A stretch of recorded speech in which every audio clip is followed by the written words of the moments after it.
Wednesday and tomorrow is a day off in Germany.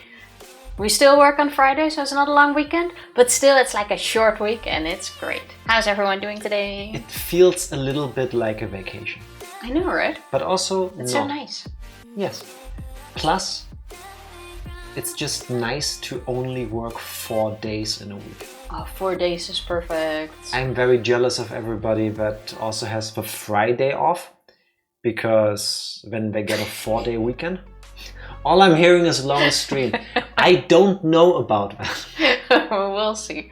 We will see. I don't know about that. But this will be a stream for... No, wait. Just do the thing. What? Show the thing. I was trying to segue into something. It didn't work out. You didn't miss anything. That did not really work. But I made the cutest thing. Look at it. Look at it. You can't really see the leaves, of course, the because green it's screen green. effect breaks it, but Tifa made a bell sprout potted plant. Look at the plant. Look at the plant. Oh, it's fading away. But still, look at how cute it is. It's adorable. You can still see the foam in it. I still need to get something to cover the foam it's in. And then I'm gonna make a whole bunch of them and just put them in front of the window. And it's adorable and we need a name for it. I voted... I'm so happy with my plant. It's a ghost grass type. The way it looks on stream, yes. We need to post a picture on Discord later, because it looks like it's the actual sprite from, I want to say, Fire Red Leaf Green or something. It looks great. It actually really looks like an actual PNG, the file that you see in the game too. Doesn't really translate because green screen. But he's fully fading away, by the way. you can see the green screen video playing through the leaves. Like, it works like a mask now. I voted Knofi as the name for it, because a bell sprout is Knofensa in German. I don't know, it worked for me. Tifa seems to keep passive-aggressively rejecting that name by looking for another one. Yeah, take your thing. Actually, wait. Focus the camera. It's so adorable. Oh, just out of frame when I put it down. Damn it. We still need a place to put all of these. I also want to paint the pot, but Jack doesn't want me to. I think it doesn't need that, because it looks like a potted plant that way. Which it is. Supposed to be. In a way. Which one are you gonna make next? I was thinking of the piranha plant for Mario. I was thinking Duck Trio. It's not a plant, but it lives on the ground. In the ground, on the ground. You know what I mean. I can also do Duck Trio. That would also work. 69 watch streak. Nice. 69. Oh, put down my tea. Put down my tea. Nice. Nice. I was thinking, wait, is there a follow-up We tonight? we need a different one for nice. But bow down to me. I don't see you sharing the watch streak through the function, so unless you do that, I don't believe you. Also, no matter how happy I am that you made the 69 watch streak, I'm gonna miss you. Now you can't watch another one because then it's ruined. Which means this is Psycho's last stream. Okay, I see what you... Okay, I don't think you have to do that. I think the next goal in the funny numbers is just 420 and then 690. And then we're getting into 69. quadruple digits. Then it will be 69, yes. You're not getting rid of me. Thank you very much, but that's very sweet. Also, because I forgot to say it, Evie, congrats on being first and second. Also nice. Cheers to that. Actually, no, Psycho was first. Sorry, Evie, you were second. Either way, nice. The other way around. Just listen to the message I'm saying, but ignore what I was saying. Post that proof. I see no proof now. Exactly. Pixar, it didn't happen. If it's Discord, I don't see it until later, because for some reason, maybe I'm the only one ever, but like 2 years ago or so, Discord was giving me issues with OBS. So whenever we start a stream, I turn off OBS on the computer. I would have to get out my phone to see it. Which I'm not doing right now. Also, Knuffy is watching me. Can I put him next to me? You can't see it, but the bell sprout is judgingly look at Tifa. It really is. Look at your phone. Oh my god. Here, I have my phone. Fine, then don't have my phone. Just for you, because you say I have to. Give me Knuffy in the meantime. No, leave it as it is. Yeah, but I see him just feel very judged. bigly in the corner of You my just eye. have to deal with it. I like how Eh. you don't see that your right Twitch is now. in German. Psycho. Can you stop shaming people for no reason? Why is it weird that somebody who lives in Germany has their system set to German? Because you don't see it right now, you just have to join our Discord or just go to the Pics and Videos channel. I always change it as soon as I can to English. First of all, how rude. It's Tifa. I don't know what to say. It's her. I'm nice. People usually think I'm the dick, but no, I'm actually the nice one. First of all, I'm learning today that watch streak, as per Twitch's description in German, is Zuschauerserie, which, okay, you can translate it like this. But I want to say Twitch is horseshit for shaming people with a 69 streak. Because Right, it has a little lit fire thing next to it. Because the thing says you are one stream away from a 70 streak. I'm sorry, you should celebrate the 69 streak. Does Twitch not know the internet? Like 69 is the much bigger achievement than 70 on the internet. Because that's nice. Also, I don't know if I said it out loud, but Dark Lord, good morning to you as well. You said don't use light mode. That is Yes. very true. I actually know people that prefer light mode. Like, I can't do it. I have light sensitive eyes, which kind of clashes with needing extra lights to be more visible during stream. Got used to that. But I want to say it depends. light mode to me is weird. I mean, like- dark mode is definitely nicer, but we have a system at work where only the first page can be set to dark mode. The moment you click further, it swaps to light mode. Why? I don't know, don't ask me. But then I just prefer to keep it in light mode because the swapping from dark to light is really annoying. Yeah, I guess. Yeah, true. Long-term light mode user. Evie, how do you do it? Also, follow-up question. Have you tried dark mode and found you just didn't like it? Because I grew up with light mode. Because dark mode wasn't a thing when I was younger. And I don't know what program started doing dark mode first, but I fell in love almost instantly. It's easier on the eyes. That's Yes. the whole thing. It's just easier on the eyes. Like if you turn on my mom's phone, for example, You go blind. You go blind. It's like everything is already extra bright and You know in those light mode. memes of like your parent giving you their phone and asking like, why is my battery empty so fast? And when you turn on their phone, it just flashes light at you. You instantly go blind. Then maybe you realize the flashlight function was on the entire time. Plus it's on max volume and she has 6,000 tabs open in her browser. That's her mother. 100%. I'm just gonna check because I currently, I think, also have a 27. I closed one. Those are rookie numbers. I Last have week I had 74. 67. 74. We were close. Yes.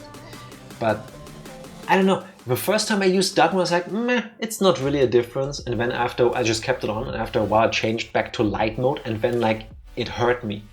Like I cannot go back. If I have to like use light mode for too long, it like bothers my eyes. I don't know. I don't know. Like you do you, like I don't judge really.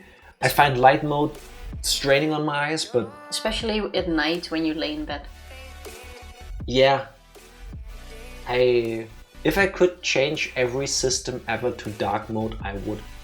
Like one of the first things I do when I get a computer, like a laptop, phone, whatever, I get a wallpaper that is dark and I set that thing to dark mode. I don't know. It's just ingrained into me by now. I don't think I have a dark wallpaper, no. I don't think you can really see it, but it's a... No, Tifa, they Face of a can't. You cat. keep doing this. And I have a beach, funnily enough. I don't even like beaches. Isn't that the beach picture when we went out with the dog once? Yeah, but only the beach. That's kind of hurtful to the dog's feelings. You should still change that. Take a picture with your dog at the beach and the part you put on your wallpaper is just the beach. That's rude. It That's rude. doesn't fit otherwise. I guess. Every time I visit my mom and look at her tablet, I get a heart attack because of so many tabs. If it works, it works. It's just, I don't know. I guess some older phones have problems and trouble at the same time. Well, it's also having the 200 games open in the background because they never get closed. No, nowadays, like iOS and Android have like settings that they get rid of stuff running in the background to not waste your battery. I guess you can adjust that to some degree, but in the olden days, that was a way to just kill your battery like nothing. I did try dark mode before. This weird thing in my brain where every Twitch channel feels like a distinct room to me. A distinct room? How do you mean? I think I see what you're saying. Changing dark mode felt like being in a different room, which I dislike. Okay. Because it changes the mood. The mood. It like the thing you're used to. The impact, I guess, is different. Yeah, no, I see that. Yeah. True. Fair. There will be some changes to the room soon as well, because in, I want to say like 2 weeks, 1.5 weeks. Okay, wait, no. I thought this was a good segue. Disclaimer. What's the Tifa disclaimer? has mentioned that she's got a new role at her work. And unfortunately, her new role will involve her occasionally traveling a few days for work. You can all boo her now. I know I've done it already. Trust me, I've done it already. I've even offered to come along, stay at like the hotel and wait for her as like a mascot or something. Because I can just work from a hotel room probably. Not the point. The plans for her coming work trip have already changed twice. Just so you know that when she's about to tell you what she's about to tell you. There you go. But I don't think it will this time, because now the plan is that I'll be gone from the 21st until the 24th. Which means solo streams, probably. Yes. So, which is a Tuesday until a Friday. But you come back on Friday. So you should be back in... Technically, if all goes well, because German railways, you should be back in time for stream on Friday. Should, but like I said, German railways, you never know. Yeah. It can take forever. But I guess I'll have to do 2 solo streams. I already have an idea of what I want to play. If I can... I feel bad for all of you. Not for me? Wow. Well, you picked it. Yeah, but not because I want to. More like I feel like I must. You will see. You will see. Why you hate fun, Tifa? Yes, That's Tifa, why do you hate fun? You know, when I laugh, it hurts my cheek muscles. Do you hate fun for the same reason you hate hedgehogs? Having fun hurts. I'm not even gonna answer that. I'm not answering that. Aw, so we have you all by ourselves? Nice. Thank you very much. I hope you will still say that. You will still say that when you see what I'm going to stream. There's a chance I might be here all alone after it starts, and it would be justified. I'm not gonna blame you for that. You are young. The world has been kind to you. You will learn. That feels like a reference that I'm not getting, but same. The words at face value are very sweet. Oh hell. It's what it will be. Potentially.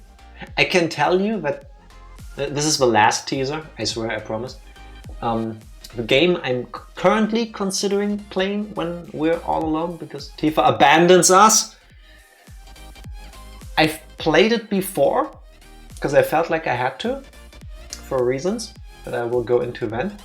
And I managed to force myself to play 2 hours. And then I stopped. And that was years ago. And ever since then it's been shaming me sitting in my Steam library. Well, now's your chance. Yeah, I guess. And then I can just get it out of my system.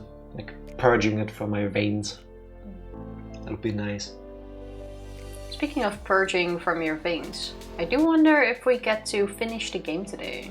I don't know. There's still the rest of chapter 12 and there'll be all of chapter 13. That is true. We still have a bit to go. Frantically looking at your watch to guess what game. I've never played it before on stream. The one and only time I ever touched the game was when it was released many years ago, way before we started streaming. I think might have been mentioned before. I've talked about it before, apologizing to the public in the same sentence, because I have to every single time I say the name. Yeah. But we'll get there. That's enough teasing. Buy his crystal ball to look into your past. Good luck with that. That would be so handy. No. Tifa? No, like every time you forget something, you look into the ball and you go back to that moment of where you go like, I'm gonna write this down so that I don't forget. Because, you know, you'll lose whatever you write it down on. Tifa, I'm the kind of person that, you know, normal people, they just go to bed and then they sleep at some point. And when I said normal people, that doesn't really work. You know, lucky people, they just go to bed and then they sleep. And then there are a ton of people, of which I am part, they go to bed and then their brain goes, hey, do you remember the really cringy thing you did when you were like 12? That was fucking pathetic. Don't you still feel like you could just be swallowed by the ground you were standing on back then? And then that loops in my head for like 30 to 45 minutes sometimes. I mean, so well, then you don't get the ball. A crystal ball to look into my past would be like a highlight reel of all the things that I already lived through over and over again. And we can put a limit on it. It can only look back 1 month. It doesn't narrow it down much. It makes it better. True. Oh, I would love to redo Struggling. No. We should definitely do a rerun and try to beat the record. My theory of solo streaming is trying to beat... No. I never. I would love to do that again. That was such a fun game. The only way I'll ever play Struggling again is if it's for like a good cause. And a good cause isn't Tifa going, oh, I want to play it again. It wouldn't even be enough if everybody ever tells me, we want to see you play the game again. No, unless it's like a charity event kind of thing, I will break my hands before I touch that vile, vile piece of redo game again. The 2-player Struggling, and I will donate €100 to a charity of your choice. That's how much I'm willing to replay it. Is there a charity that wants to develop time travel specifically so that Struggling isn't made? I'm sure if I search on Reddit, I will find one. Maybe. Then I shall donate to it. The good cause of entertainment. Psycho, the cards are in your hand. You can right now drop what you're doing, go to our YouTube channel and watch the 8-hour version all cut together. True, we made one video getting the world record in speed running world record in Struggling. The whole thing is there, and you can tell while watching this. I think the video. I'm not having fun. I think the video is on there. Also, if I click on that, are we still 2nd place? Probably not. Oh wait, I need to play glitchless 2-player. Okay. They added more categories in between. Hello. It's not loading, Tifa. No, it's not. I'll click at it yourself, I guess. It's not fun if I can't laugh at you live. If the glitches 2-player button works for anyone, can you tell me if we're still first? Because it I'm trying to open it. Because it doesn't work. Yeah, no, I think speedrun.com has some issues right now because even speedrun nothing loads. Nope. Nothing at all. Check again later. The point of replaying Struggling solo would be to remove Tifa's name from the world record.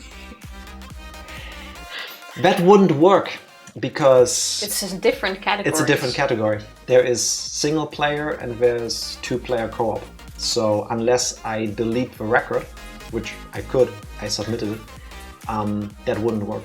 Well, I like the energy of your thought, but it wouldn't work like that. Right now we have been removed from the record because it doesn't even show.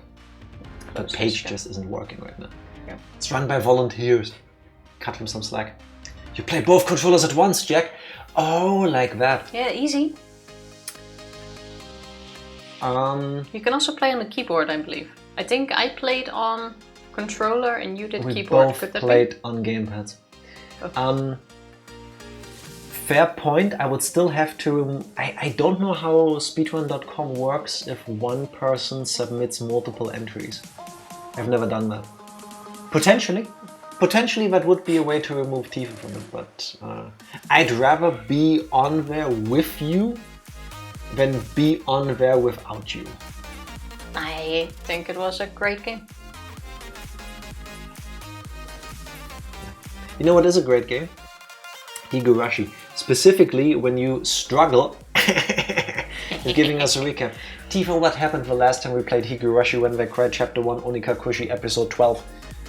The last time we played, we were still recovering from Reina being psycho outside of our house at night. Yes. And were doubting whether we should go to school the next day, yes or no, because, you know, people are out there trying to kill us.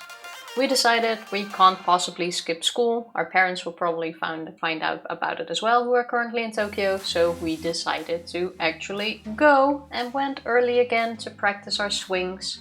And to avoid Reina and Mion on the way to school. Yeah. While doing so, Mion actually came to talk to us. And she was like, oh, stop swinging that. Stop being a dick. Because that thing belonged to Satoshi. Like, you're being mean to Reina and everyone else. Yes, you're scaring everybody by swinging that bat around. So we had a little confrontation, which ended in us spilling the beans, that the police is on them, that they know they're involved, that we know about the shit she has done as a child. While holding her up at her collar, Keiichi has had it. He I'm quite sure we already dropped her there. It's about making that point. It got physical. Like, just bitching, complaining, yelling at somebody is one thing to me. But actually grabbing them like this is a very threatening physical thing. That's like a step beyond, if you ask me. But yes. And Reina then broke down. You're crying. forgetting one thing. After that confrontation was done, the school bell went, we went back to school, or back inside, and in the meantime, Mion had this super creepy... Not in the meantime, she was crying, sobbing, because we were just unloading on her, Keiichi was. Which, yeah, but while we went back to school, she turned all really creepy again, and basically started threatening the police guy, that she had mercy on him, that she let him live because he's going on his pension soon. She should have killed him, were the exact words she were using, and we got to see the Higurashi eyes. Just a close-up shot of two big demon-y eyes in this purplish, blackish haze. I hated it. Basically. Yes. At school, basically they ignored us, we ignored them. Kinda went pretty good. End of the class, we of course ran out trying to avoid everyone, went home when we realized we were being followed. Once again. The cicadas all stopped making noises and we could only hear light footsteps behind us. And when we turned around, it turned out to be Reina. After hiding, we were hiding behind a tree. Turned out to be Reina, who is following us with an axe and has... Hatchet. A large knife. True, a hatchet. Anyway, something sharp that can kill us, and it's creepy. And now she's basically, or she started chasing us around with it. Because she wants to save us. She doesn't want us to have the same thing happen to us as did with Satoshi. He transferred out. She kept saying that multiple times, never explaining what exactly transferring means. But she wants to protect us. She wants to save us. So while she was having this conversation, Keiichi was having a flashback to his conversation with ooishi-san and how she assaulted 3 kids that she was friends with. True, we got a little bit more details about that. Broke the windows at school before she was taken into hospital custody. And when Keiichi snaps back into the moment, Reina starts lifting the blade over her head. Which she holds there for a while we talk. At some point we saw our chance, we pushed her away, we started running off, and when we got out of the forest, we saw 2 grown-ups just... Keiichi is, after collapsing from fear and like running away from her and stuff, he pushes her away, starts running again like a madman, because that's basically what what you I'm do. saying. There was plenty of running. He runs and runs and runs He ran out of the forest That's... to the damn Oh my construction site, and there's people. Yes, people. People mean safety, except they run towards us. And that's weird, right? Oh wait, the entire village is probably in on this, so other people aren't safety either. And they are actually chasing us, trying to grab us. Like, that is obviously clear. And that's where we left it. Yes, and we left it at Keiichi realizing he in no way, shape or form can outrun an adult, especially after already running all the way here and being dead tired. So use the bat, right? So he starts swinging, hits one of them, and that's where we are. Mid-chase / attack. I really hope these 2 people are just like, hey, we saw you like kind of like frantically running out of the forest. Is everything alright? Nah, that's not how. That's not how you run after a kid then. Yeah, you would probably like say something, shout like, hey, are you okay? Maybe they didn't. He didn't even hear it because he was like all in his head about the moment. Which could be. Fair. It could be. Reina sees Keiichi. So cute, take you. And I want to go home with you. I only meant your right arm. Could be. Could be. Can make a lamp out of it. Reina and her iconic billy hook. I've never heard the name of a word billy hook before. I guess it's a word for a hatchet. If I had to guess outside of the frame of reference, I would have thought that's a name for a bird. Like titmouse. I mean, yeah, that could work. Oh look, it's the yellow billy hook. Oh, I went for blue. Of course you went for blue. Run! Out of the forest! Run! Something like that. Well, let's see if we make it out alive, I guess. Like Seems like a good end of the episode to die. I don't... Like, at some point, or somehow, I would imagine Keiichi survives the entire story of the game. I mean, on the other hand, maybe not. The main character will be there at least until the end of chapter 1. It's gonna be a weird episode 14 otherwise. I mean, change of perspective, isn't it? And then the rest of the game is being told from like Ooishi-san's point of view. Or maybe it swaps then to the parents after he dies too. Maybe every chapter is told from the perspective of a different character. Oh, that could be either really awesome or really frustrating. Yeah, I think those are the 2 main things. Imagine from like all the different characters' perspectives. We're gonna see. Put on the game. A billy hook is a tiny machete. Oh, this is definitely a bit bigger, I want to say.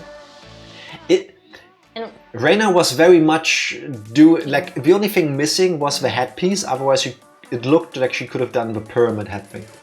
That was a big blade she was carrying. Here we go. Load. Alright, let's see if we live. This is the exact opposite of the energy in this scene. Running away from people. Running for your life with a bat swinging wildly. Tifa goes, Tifa has, last thing before we get into the game, Tifa has actually bought a face mask to try to sleep better. It's in the bedroom. I was gonna say, I thought I put it here. I really hope, I'm gonna try it tonight. I really hope that will all help me not get up at 4. Just sleep, bro. all I can say. Meanwhile, Just sleep, he says. this made me certain they weren't just two people out for a walk. They were clearly after me. It felt much easier than dealing with Reina. Just by not recognizing their faces, by not knowing them, it made things easier. I smiled wryly on the inside. What do you want with me? Next one is going to be right in your face, you bastard. It's fine if it was just a bluff. By barking out at them, I was able to fire myself up. They didn't respond. They spread out to either side of me with unbelievably calm expressions on their faces. I would shit myself. Especially if a person I just swung a bat at is just calm, that would freak me out even more. Like a defensive, aggressive kind of thing I would expect. Mm-hmm. But no. One of them would grab onto my bed and the other would hold me down. Was that their plan? Taking on both of them at once would be impossible. Hot sweat poured from every pore in my body.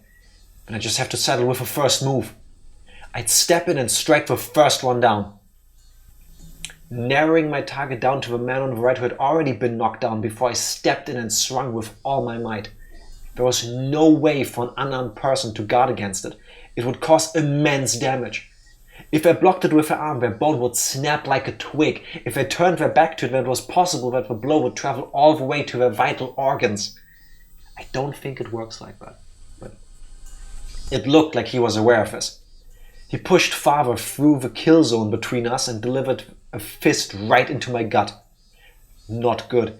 With this distance, in this position and in this state, there was no way for me to dodge it. That sounded less like a punch and more like a gunshot. Yeah. Are we doing Street Fighter moves? I think the best, but then again, that's not that easy in the moment. To have done is to move the bat Yeah, good in luck the with way that. so that he punches that. But Good luck using a narrow weapon. the For- baseball bat is quite thick. You know why shields are usually bigger? Yeah, it doesn't cover everything, but still, the chance that he hits it is still quite. You've played too many video games. This isn't Metal Gear Rising Revengeance where you just go parry, parry, parry. No, I'm not saying parry, but still, it's some kind of cover, and the chance that he actually down, forward, hits the metal is still there. If you move it. Forward, down, and fierce punch should have shoryukened him. The world flipped upside down. I understood that I was being tossed around like a ragdoll. I landed on the soft earth without a sound, feeling the grainy soil pressed against my face. It didn't hurt at all. But the moment I thought that, I suddenly felt pain coming from the abrasions on my skin, as well as the contents of my stomach being forced upwards, flooding my mouth with a bitter sensation. I knew very well that I didn't have the time to relish this experience. I stood up as quickly as I could, but at that moment the other man was already barreling towards me. Being able to comprehend calmly that I simply couldn't dodge, it made it all the more upsetting. After plowing into my stomach full force once again, my assailant twisted around behind me and locked his thick arm around my neck. My throat felt like it was being crushed by his immense strength. I couldn't even contemplate that I was being strangled or that I was about to go unconscious. My vision simply darkened and a silent whining noise began playing deep inside my mind. It took everything I had to keep myself from blacking out. While this was happening, the other man was more than likely standing in front of me.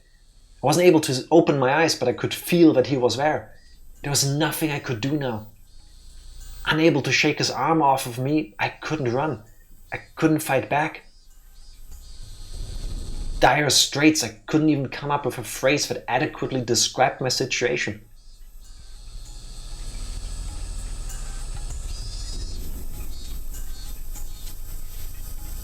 We were this close to the end of the episode, really?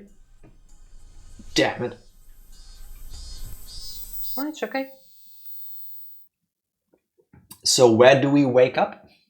Also, the episode not is the end of over. the episode. Okay. Well, so I'm guessing we were knocked out. Obviously.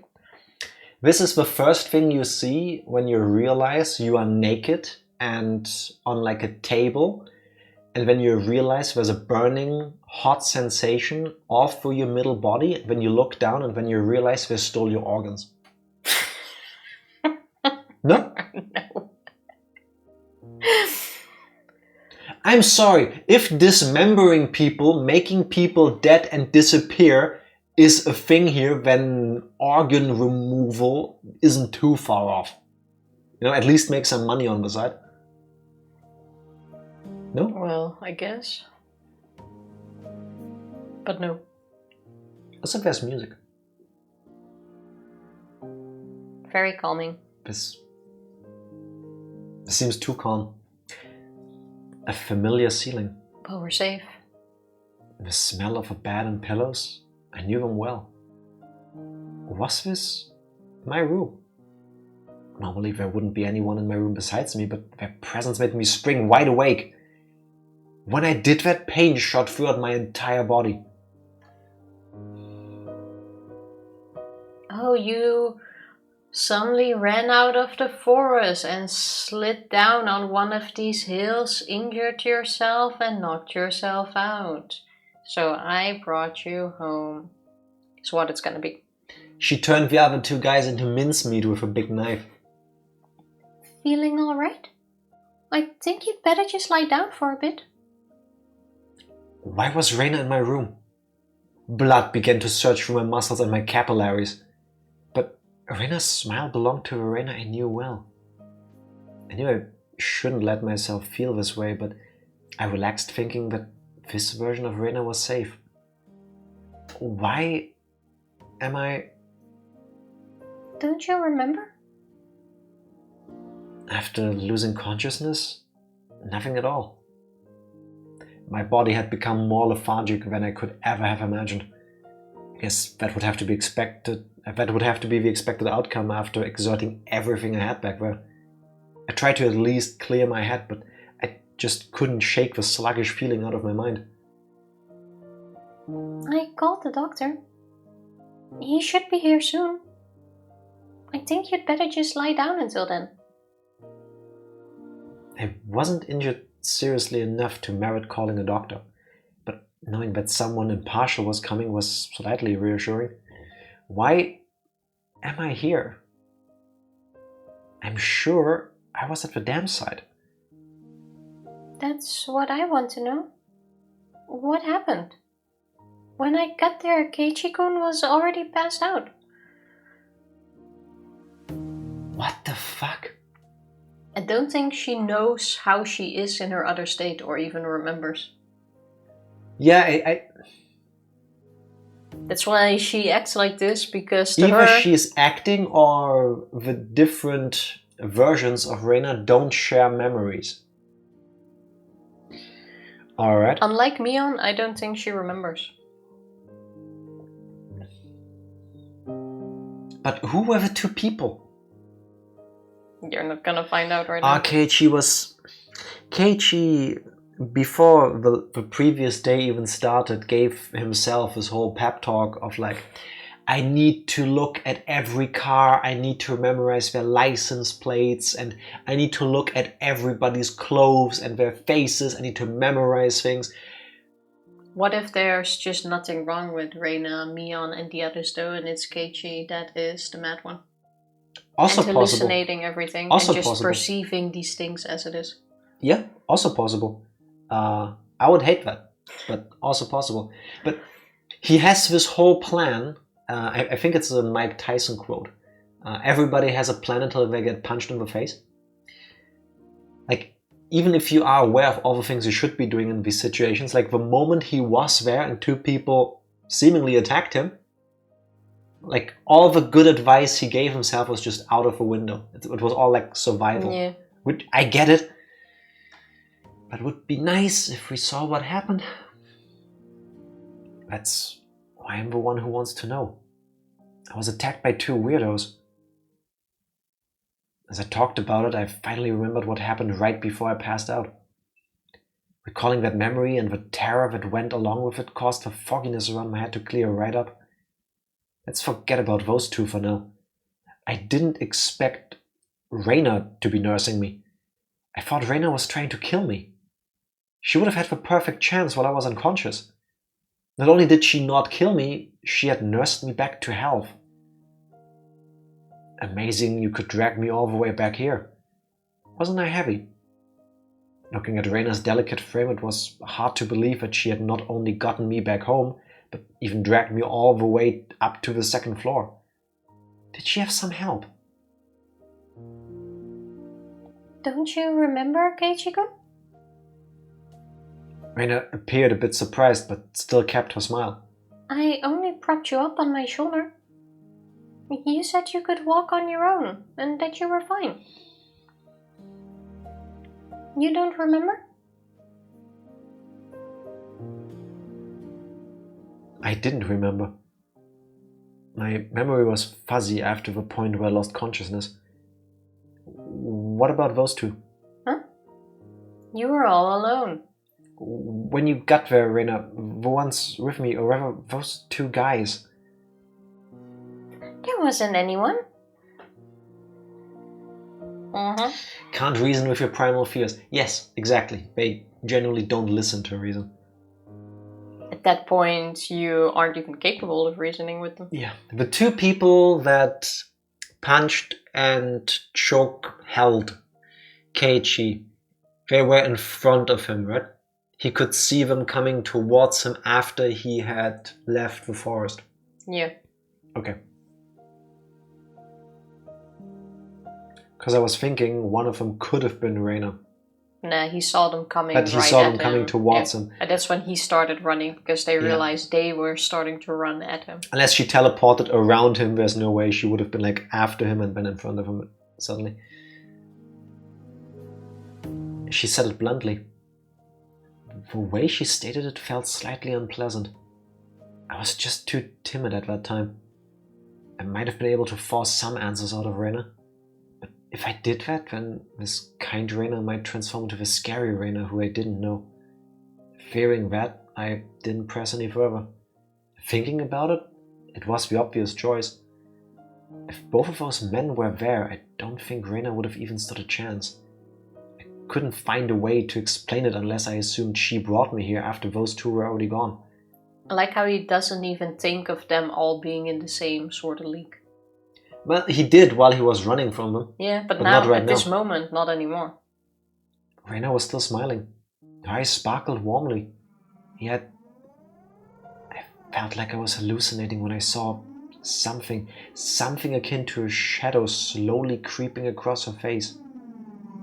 That small omen sent shivers down my spine. While Reina was still Reina, I needed to make contact. I needed to contact ooishi-san. Reina stopped me when I tried to get out of bed. She said it would aggravate my wounds, so I should sleep. I'd like to go to the bathroom, though. So sorry. Reina couldn't say anything else. While Reina stayed in the room, I quickly went downstairs to get the phone receiver in the living room. When I approached the front door, the doorbell rang. Ding dong. It must have been the doctor Reina had called. It's Mion. It was strange for a patient to welcome in the doctor who was making a house call. But it would be incredibly reassuring to have him here for the considerable time it would take ooishi-san to get here. I carelessly opened the door with that simple assumption and regretted it almost instantly. Yep, that's not a doctor. Mion. Oh, you look just fine. I heard you collapse, so I came to check up on you. How did you know I collapsed? I heard from Reina over the phone. Do I need any other reason than that? I understood why she would call a doctor, but why Mion too? Reina was descending the stairs behind me.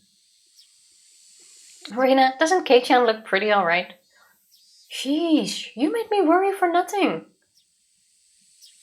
That's true. Maybe I worried for nothing as well. Okay, so now we're stuck in the house. Also now we know our parents aren't here. That is true. I mean, they already knew, but still. Yeah, but now they know. And now we know that they know that we know that they know. So now we're stuck with Reina, who might suffer multiple personality disorder, and Mion, who we know is deeply, deeply messed up and violent, if pushed at least. I don't like our chances. Also, there is no winning in this moment, but if I had to choose between one of them, I would say Reina is safer to be around. Because as long as there isn't anything triggering her to become her Well, it's the same with Mion. aggressive self. Mion has also been fine until triggered. And Then again, to be no, I fair, take that Reina back. has Yeah. been triggered more than Mion has. I take that back. Reina doesn't necessarily need anything that you can control. Even just standing there and asking to be allowed inside to give us dinner was enough to make her switch. Yeah, but no. she was already leaning into that. And both have proven they don't need anything. Yeah, I don't want any of these people around me, thank you. But Mion seems to be the one with more control. Generally. I just don't want any of them in the house. Yeah, no. They both began laughing. It appeared to be cheerful laughter, but I couldn't shake the feeling that there was a darkness looming over them. Whoa, what's up with this shoe rack? How did it get like this? Yeah, Reina, why don't you explain this one? The shoe rack that I smashed to pieces had been like that since yesterday. I fell, you see, and the bat I was holding at the time slammed into it. This is what happens when you swing around something you're not used to handling. I kept the fact that it was none of her business to myself. But leaving it like this will really startle your parents when they get home. Oops, yeah, who hasn't fallen while coming home Happens to the holding a best. bat and smashed a cupboard? This is why you shouldn't get flimsy wooden furniture. Mm-hmm. But leaving it like this will really... Oh, sorry, I already did that. I'll fix it up for you later. Now, come on, Kei-chan. The terminally ill need their rest. Come, back in bed.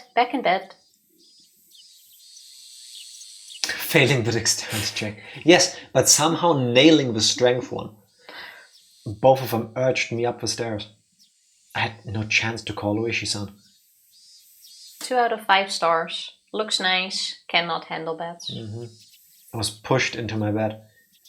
As it was the first time Mion had been in my room, she began searching around it intently. She fiddled around my room and was scolded by Reina. You can imagine how it went. It was uncomfortable having my room poked around, but the conversation was so benign that it was heartwarming.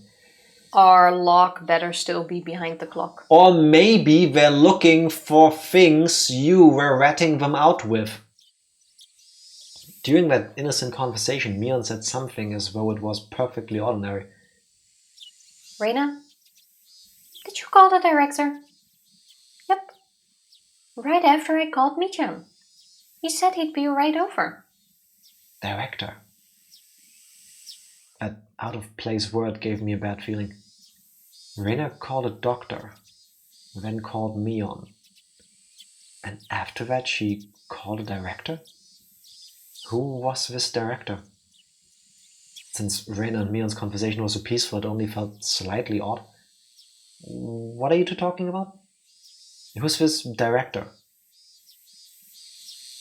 Didn't you know, Kei-chan? We mean a director when we say director.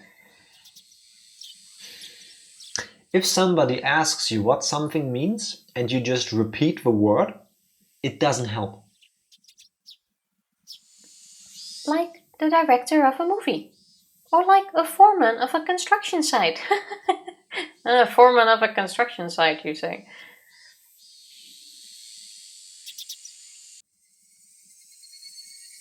I dug through all of my memories for a director who might have business with me. Only one thing came to mind. Oh, I'm suddenly tired. How about I get some sleep, you guys go home, and I'll call you when I wake up. Yeah, I really have a bad hard time relaxing when there's girls in my room. You know, I'm a boy, 15, it's a thing. Deja vu, I've been in this place before. Yes. The director. What Raina had just said. The construction site foreman. The very first victim of a first incident, the dismemberment at the dam construction site. The foreman. But that was strange. He was supposed to be dead. There was no way they could call him. I don't understand what you guys are talking about.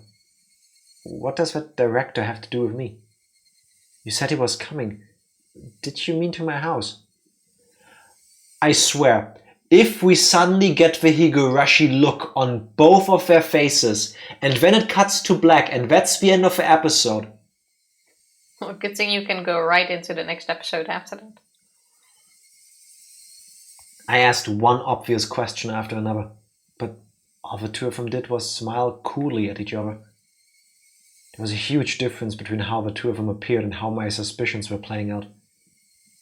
Slowly, I felt discomfort and panic welling up inside me. I couldn't understand what Reina and Mion were talking about. Kei-chan, you've gotten into baseball lately, haven't you? Pretty sure the director will be happy to hear that. So, who is this director? The director is the director. There's that creepy laugh again. So, who is this director?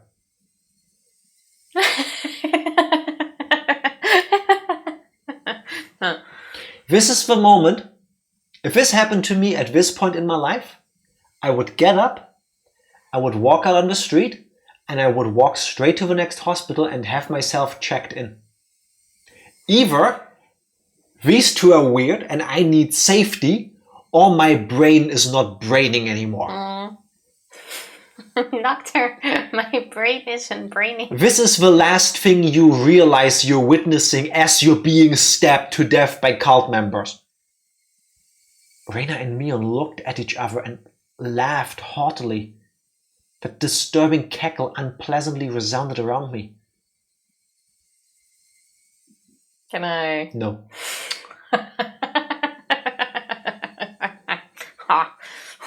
That laugh, long enough to be unsettling, ended abruptly. Oh yeah. We should finish up before the director comes. You remember, don't you, Keiichi? No? Remember what? Her face was laughing, but Mion's eyes told a different story. Remember? Remember what? Keiichi-kun, or Keiichi-kun, had he forgotten, I wonder? Oh, about the penalty? About the penalty? About the penalty. There was a penalty for the game. The game was which mochi did Reina make. Are we still... The game isn't over. There hasn't been a penalty. But what is the penalty with the director? Did you really forget? The homework with the mochi. I haven't, but I thought this was over. The homework where you were supposed to guess which one Reina made. You forgot about that homework, didn't you? I certainly did have that homework, but I had thrown away the rest of the mochi after I found that sewing needle, so I wasn't able to answer which one Reina made. The penalty for that? Why now? Yeah, great timing.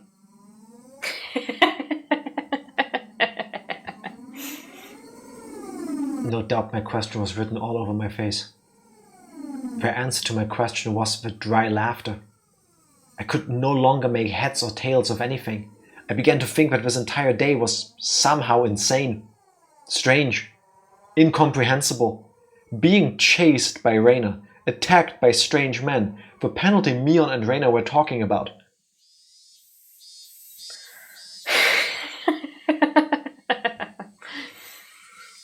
What were these two laughing at? It didn't take that long for me to realize I'd been dragged into an abnormal situation. Were we in a normal situation before? Who were these two? Who were these people? Who were these doppelgangers of Reina and Mion? Keiichi is like school in summertime. No class.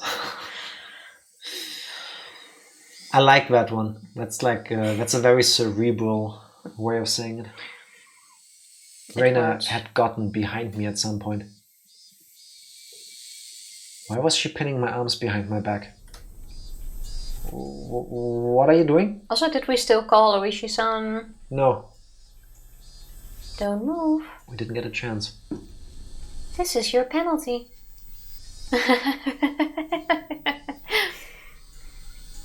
My body was already very sluggish and Reina pinning my arms made it that much harder to move. I seriously tried to struggle, but she wouldn't even budge. My panic began to well up and I realized this was well beyond the realm of jokes and pleasantries. This freakishly monstrous strength, it would have been impossible for Verena that I knew. And these thin, frail arms grasping me firmly, whose arms were they? Kei-chan, no struggling. Club rule number? It doesn't matter which one. You can't fight against the penalty. Mion, no, that thing that looked like Mion spoke to me like how Mion would speak to me. But I was certain that this was not Mion. Someone who wasn't Mion. Someone who was just pretending to be Mion.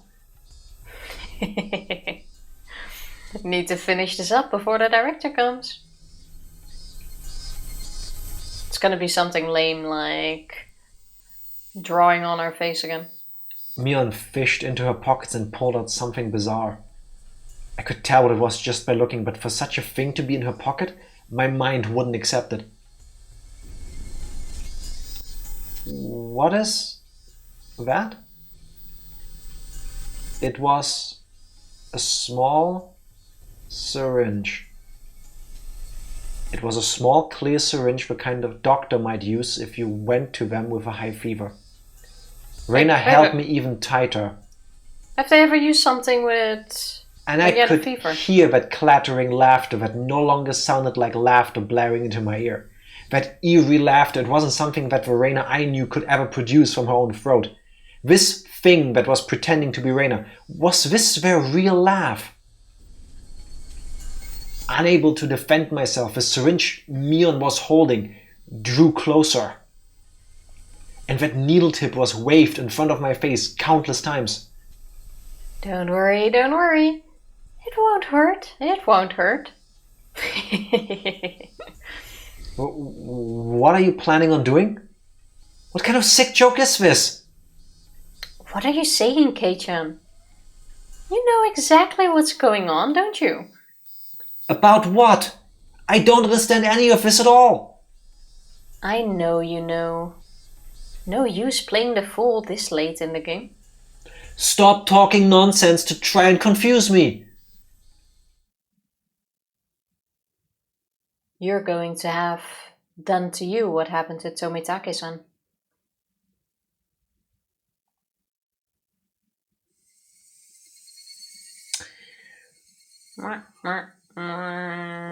Dumb ways to die.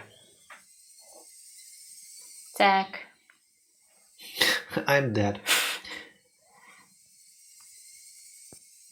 Why do I think the two guys attacking us were Rika and Satoko?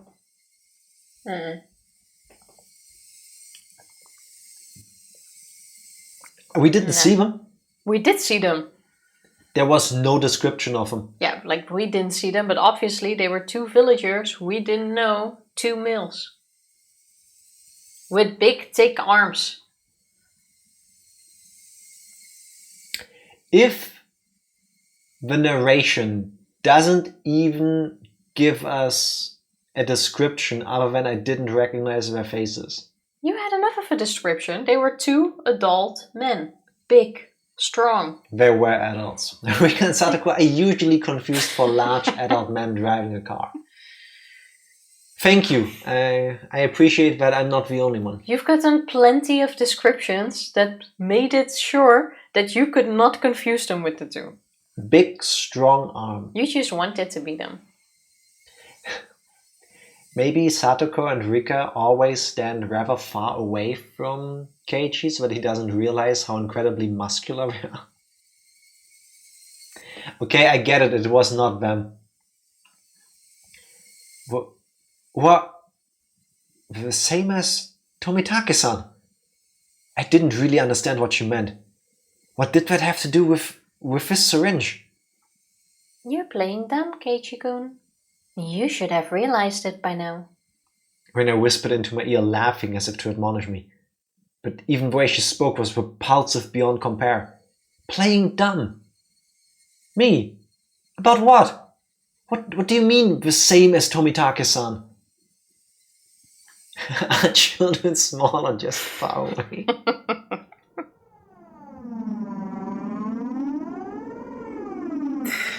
I mean, do you know? Maybe it's one of those things. It's like quantum physics. Until you actually observe it. I'm not even gonna say anything.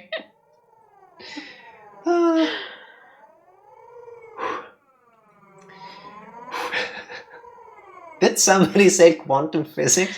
Yeah, we're Hello, discussing... Martin. Happy Wednesday. I need your help. We're discussing if children are actually small or if they only seem small because they're far away and in reality they're actually big burly men.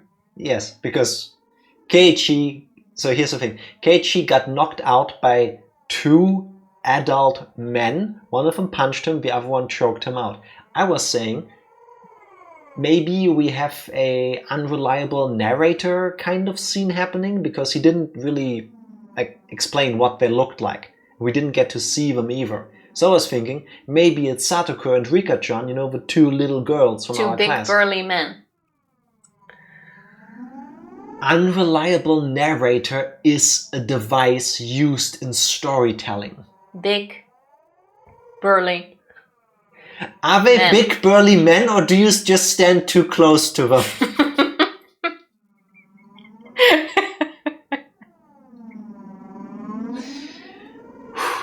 With legs longer than us. Like, do we always look over Rika-chan? Okay, or fair. is she just you on have her a point. knees? He did give us more details. He said that he couldn't outrun them because their legs were longer. They're mantis, man. Mole people. Crab people. Alright, fine, I get it. There were people from the village probably. We don't know what they look like. We don't need to. He didn't explain because he didn't see them before. And the game isn't nice enough to make us see them ourselves. Okay. Next time you're gonna say it was Bellsprout. Knofi would never do this. Knofi looks sus as fuck. But only at you. I mean, that is true. I do feel judged. Everyone thought at first that it was a hit and run. Except when the officer got closer to check if he was still alive, he soon noticed that it wasn't a normal situation. His throat was scratched out. From a knife or something? No. Nails. Nails! Nails as in fingernails! With those gouged through. Also, this is why I bite my nails. This is why I have no long fingernails. Like, I can't scratch out my own throat with this. I somehow magically always cut you, but I can never kill myself. Because these are not weapons. These are soft little paws of... Tifa's like a cat that declawed itself. If you throw pasta at the wall, at least cook them properly. I will try in the future. Bellsprout, would you see what? What? Would you semen yourself? I was trying to say it out loud in my mind. I think there's a pun there somewhere, but I'm not getting it. You have to give me more than that. I like to imagine. Yes, the episode of the Powerpuff Girls where a bunch of adult men pretend to be them to commit crimes. That was such a good one. Yes. But yeah, that is what Rico and... Rico? Rika? No, Rico. Is the... Rico is Rico and Sotoka Exactly. See, I wasn't wrong. I was just not 100% right. Exactly.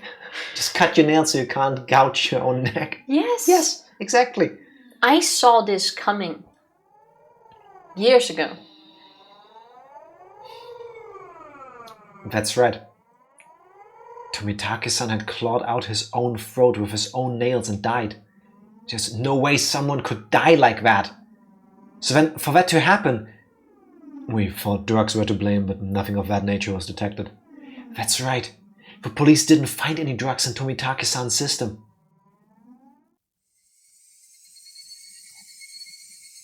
The police told me they didn't find any drugs in Tomitake-san's body.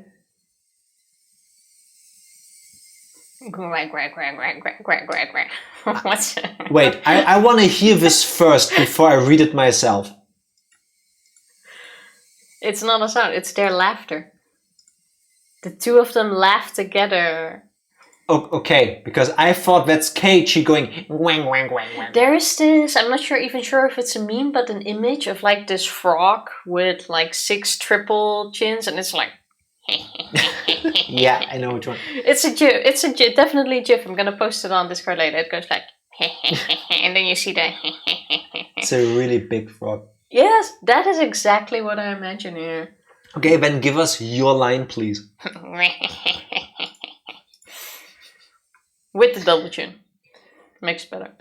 The two of them laughed together with that sickening laughter. Of course they'd laugh.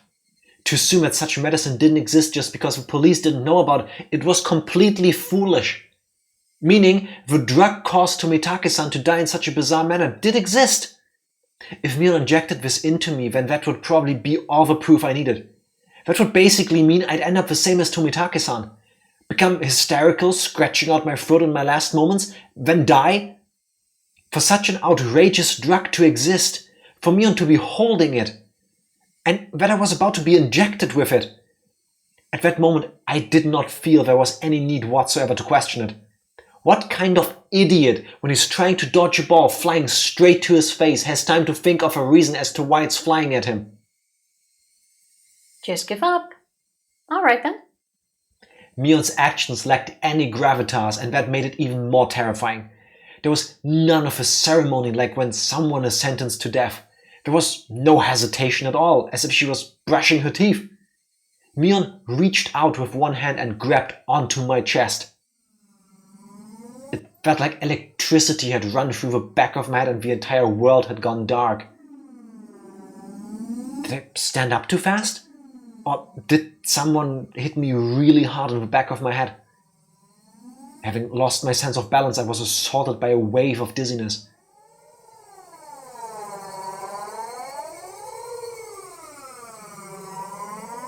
Did she just inject me into the chest?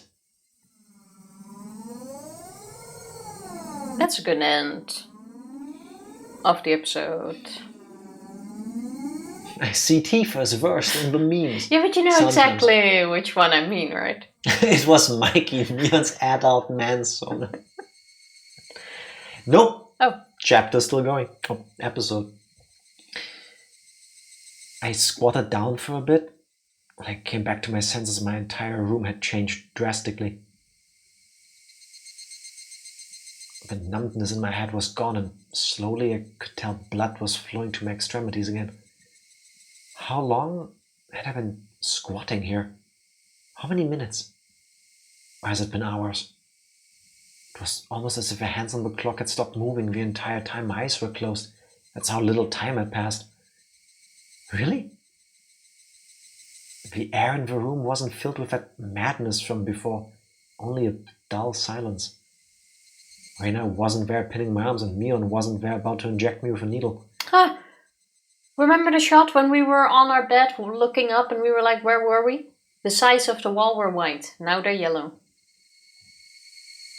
The whole screen is tinted yellow as if to imply that it's afternoon now. So it's always afternoon? Even when we wake up, it's afternoon? I don't know, like maybe... no matter when we're in our room, it's yellow. Daily reminder for Tifa that the images shown as part of the background images are just there to give you a general idea, not to give you a detailed description. I feel like they took the moment to make me realize in what room we are away from me. Because it was white, so I didn't think it was our room. Because it was in yellow. Coldplay didn't exist yet. Yeah, I guess the Wonder Wall was stuck in around us. No way. Could it be? All of it was a hallucination. There was no other presence in the room besides my own. It was the weirdest experience I'd ever had. I was certainly with Reina and Mion. I doubted my sanity for a moment, but I was also seized with some sort of comfort. I guess the terrible ordeal was a hallucination. Neither Reina nor Mion, they wouldn't ever do something so terrible. See if you have a injection wound. My head grew hot. I could tell my emotions were welling up. Why? It wasn't a reason to cry. Why? It was sorrow. Why was I sad? I don't understand. I don't understand. Kind to everyone, not discriminating against age or gender. Mion. That Mion was sprawled by the window in a natural pose. I think this is a very good moment to let that sink in and take a short break. Is she dead? What the fuck?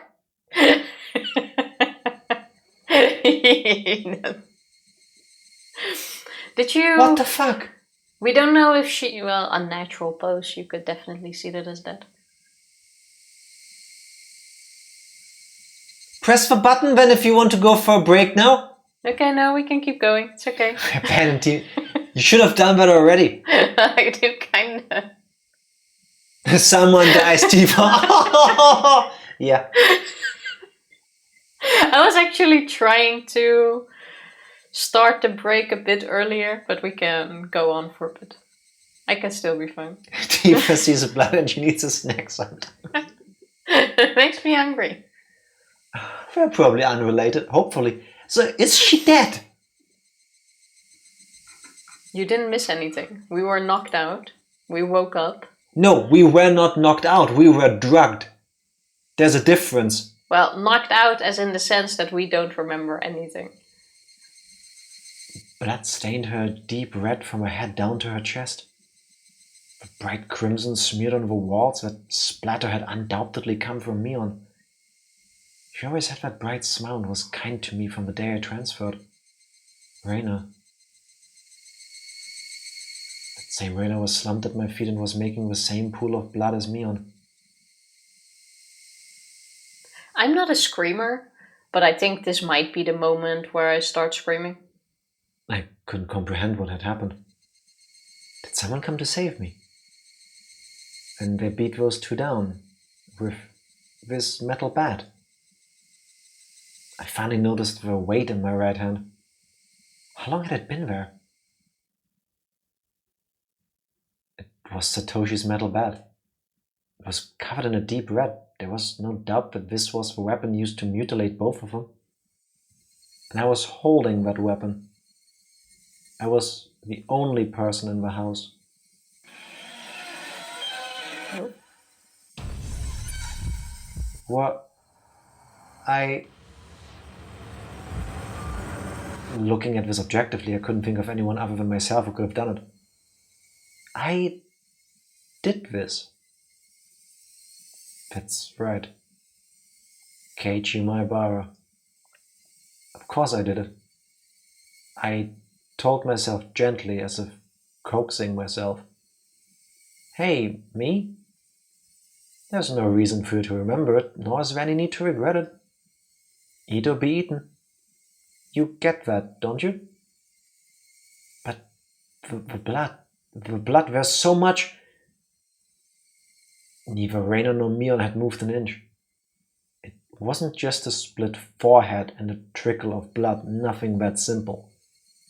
The entire room was splattered with red, and that told me it didn't end with just 2 or 3 strikes. Are they dead? Both of them. The depths of my mind were calm, but on the surface I was panicked and agitated. Instead of clawing our own throat, we basically went after them. Calm down, Keiichi Maebara. What happened to your usual calm self? Come on now. Do like you always do. Throw your head back and take a deep breath. Come on. Once. Twice. Breathe deeply. Or get a hiccup and... or just murder people and get hiccups. Doesn't seem unlikely. Calm down. Calm down. I chanted that over and over in my head and relaxed.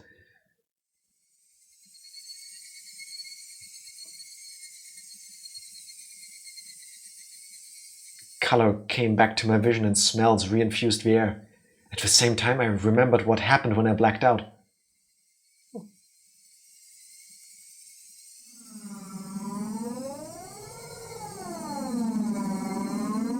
Reina and Mion had attacked me. They were about to inject me with whatever caused the same symptoms as Tomitake-san. But right before that happened, I fought back. I twisted my whole body and threw Reina as she was pinning my arms. Then I followed through with my spin and rammed my foot as hard as I could into Mion's torso. It was soft. Reina tried jumping on me, so I tackled her as hard as I could and slammed her against the wall. I didn't let that brief moment of having them off balance slip by. Satoshi's bat was left carelessly by the side of my desk.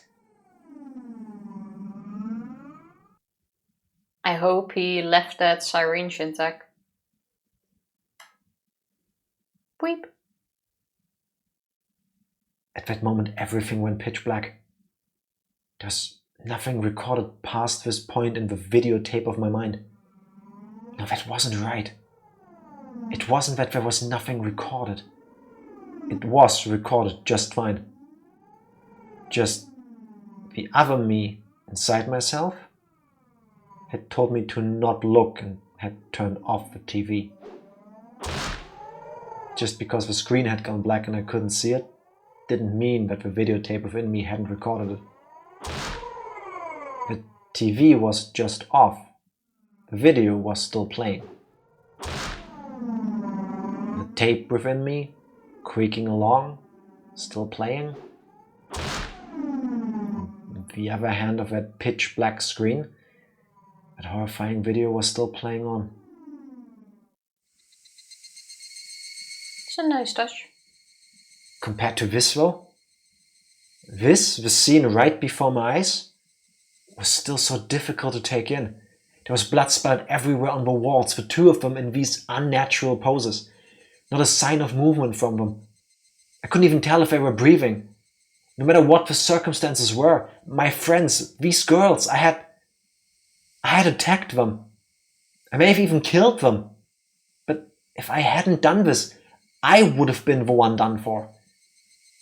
Balancing that out on an imaginary scale, it felt odd that I'd even feel bad about it. Even if it was a bit excessive, this was justifiable self-defense. The proof was all here. The 2 of them collapsed here in Mion's syringe. Mion's syringe filled with some unknown drug would certainly solve the mystery surrounding the incident with Tomitake-san. And from the fact that both of these were involved, then they'd be able to pick out the criminals one after the other. Still, I might be suspected for this. But that was just fine. Anyway, now this should be a police affair. This wouldn't fade into the darkness like Reina's past incidents. As long as the police were involved, that should bring this to a close. They'll probably revisit their investigation on the chain of incidents. Ooishi-san would definitely get to the bottom of it. Meaning, my wish? Of not wanting to die? Wanting to know the truth? That would be fulfilled in its most basic form.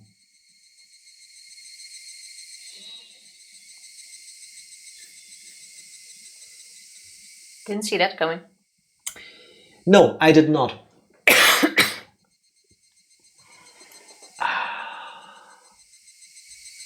You think? I am. I was expecting him to actually have been injected and then losing it and attacking them. Because Same. if we for a moment go with there is a drug that can make you do unspeakable things, like ending your own life by ripping out your throat, I wouldn't be too shocked if somebody undergoing a similar, let's call it a trip, would lash out against the people around them instead of turning it inwards. So going on like a frenzy and just murdering people around him. Maebara, I had to do it to him, Keiichi. The problem with situations like this is, assuming that Keiichi doesn't have some sort of issue that makes him hallucinate or exaggerate the way he is perceiving these things to us. The problem isn't with him. As the viewer, the reader. He listened to Mion say she should have killed ooishi-san. He had Reina do her freak out things multiple times trying to get into his house. Even when he did the thing to her hand, she was still trying to get in for a moment. I understand the fear. And then to have that syringe waved in front of him being stuck, pinned down, with no way to escape, retaliating, I get that. The problem is, assuming all of this happened exactly this way and there's no other nuance to it, the moment you take a bat and you attack someone with it, in that moment, in that kill or be killed, do you know when to stop? You get turned into a frenzy. Yeah, do you know when to stop using the bat? At some point you'll just probably keep slamming until you come back to your senses, because this person potentially, they just told you straight to your face, we're doing the thing to you that killed the other person. You know this. Well, yeah, and now you have a bat. It's absolutely justified to flip out. And you have an opening. So do you somehow find the control in yourself to just hit them in the head once? Hopefully not killing them in the process, because that alone can already do major damage. So you just try to bonk them to knock them out, and then you get the police, and then you do whatever. I want to say the difference lies in the build-up before. Is it just you're attacked, you can probably just hit them once, and once they go down you stop? Or is it weeks of being stalked, threatened, the psychological pressure on you? Yeah. And then you just go it's and you me just or keep them. hitting. Yeah. And these he's been going through this alone. These people have just told me they are going to kill me. It's a moment where you let it all out. Yeah, you get reduced to your instinct of self-preservation. I have a heavy stick and you just told me you want to murder me with a syringe. Plus he's 15. Yeah. Yeah, no, I expected it to loop back into the beginning and say Keiichi murdered that girl. I did not expect this. I think we are now looped back. Or we're at the point of looping to that moment. The cold intro was this? Could be. I mean, this is the perfect moment to loop into that. Yeah, fair point. Yeah. Where we look back and talk about it. I don't know if I missed it, but I want to say in the intro bit, the person narrating was referring to one other person. I think it was a woman, because he said she, I believe. What if he now starts talking about them one by one? Yeah. I don't know if I, in the beginning, described what was happening. Was it a knife or was it a bat? I want to say they used the same sound effect. Actually, just like how you can't rely on the image, you also can't really rely on the sound effect. That was Satoshi in the beginning. The intro bit was Satoshi. The main character. And who did he kill? Well, we wouldn't. I think that could have been plausible, and when this, like, everything we witness is told like chronologically in that sense. But we would need to find out if there was if a girl was found dead around the time Satoshi transferred out. Don't think so. Short break. Yep. We even had this thing where you were like, oh, the connection is that all of the dead people are men and the missing people are women until it wasn't. Until it wasn't. Hey, I had a good theory going. Yeah, I mean, but I'm just trying to point out that then it wasn't that. But yeah, now we're really going to take a short break. BRB. Taking a break in its most basic form. Once Tifa presses the button. We're back. Yes, we are. Or as Tifa says, dead children. Beaten by a bat. This is still messed up. It was all a matter of time now. The doctor Reina called should be getting here soon. I'll confess everything to him. I needed to contact ooishi-san. We don't even know how much time has passed. At that moment I remembered. Besides the doctor, a director had been called. It was easy to imagine that they were someone deeply involved with the incidents, judging from Reina and Mion's conversation. The ache in my chest caused by the gruesome deed I'd done dissipated rapidly. It was not over yet. This place was no longer safe. Stay calm, Keiichi Maebara. It's not over yet. I needed to live long enough to tell the police of this incident. At that moment, I felt like I heard someone's voice from outside. Since people were speaking, it must mean there was more than one person. Time to hide the dead girls in my room, huh? I moved the curtain ever so slightly and peered outside. It was a bizarre sight.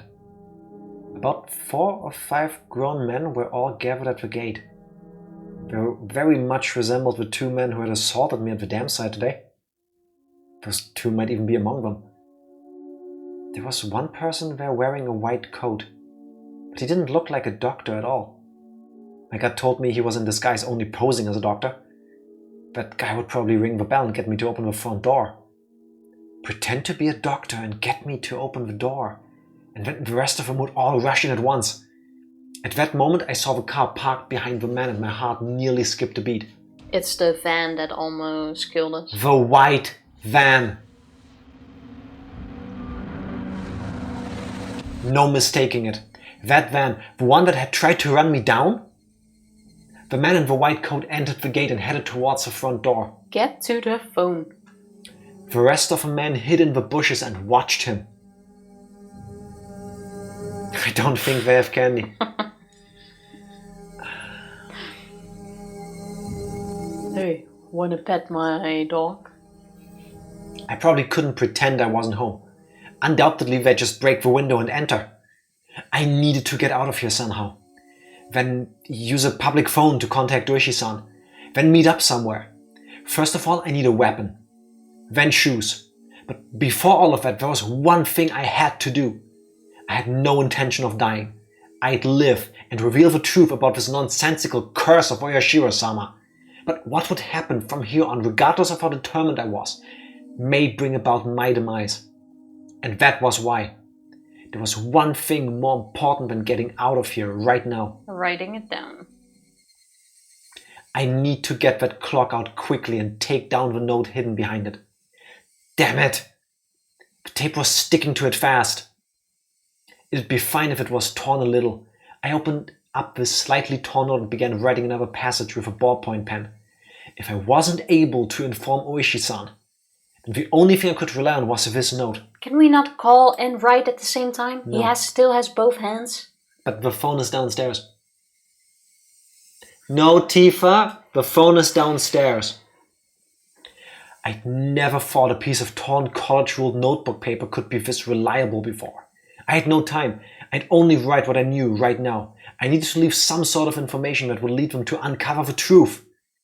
Reina and Mion are conspirators to the Reina and Mion are conspirators of the perpetrators. This was an undeniable fact. I still didn't want to believe it, but it was a fact. Anyway, I'd leave all the information that would help lead them to finding the perpetrators. There are 4 or 5 adults, maybe more. They have a white van. This was everything I was able to see from the window. There may be more. Also, there was that unidentified person known as the director. To begin with, the term director didn't even mesh with Hinamizawa at all. If they were going to include the directors from the past incidents, and the only one is the construction foreman, the victim from the first murder. Very first victim in the chain of incidents. Killed in a lynching, his body divided into 6 pieces. His right arm was never discovered. The police should have confirmed that death. But Reina and Mion did both call him director. They said director. They wouldn't use the term to refer to someone who was dead. The police would never even conceive that someone who was deceased could be involved. Could that be some sort of oversight? Why can't there be more directors? I didn't know. But even if I didn't know, it could be a big hint for ooishi-san. Like the director of the police, maybe? There's lots of directors. Could also just be a nickname. Could be the principal. Mm-hmm. Or somebody directing their efforts to do all of this, therefore earning the title director. Plus, the reason why he isn't getting the phone in for him, he's young and uncoordinated. Plus, he is having like anxiety issues right now about the fact that there's 5 people, 4 of them hiding inside of bushes. I know, I can talk easy looking at it from the outside. Revenge for exposing his baldness. Or hers. Maybe Mion or Reina were using a wig. We don't know. Yeah, they're burly men, usually. You will never let me live that down, will you? No. Okay. A famous movie director, Werner Herzog. Yes, we see here that the human Keiichi Maebara is suffering. Something like that. Also, it only looks like they might have hair because you see them from the distance and then it's like the light reflecting off the bald spots. When close, it's a different story. It's actually swamp gas reflecting the light around them. Yeah. You look awfully close. Are you big or are you just close? That's right.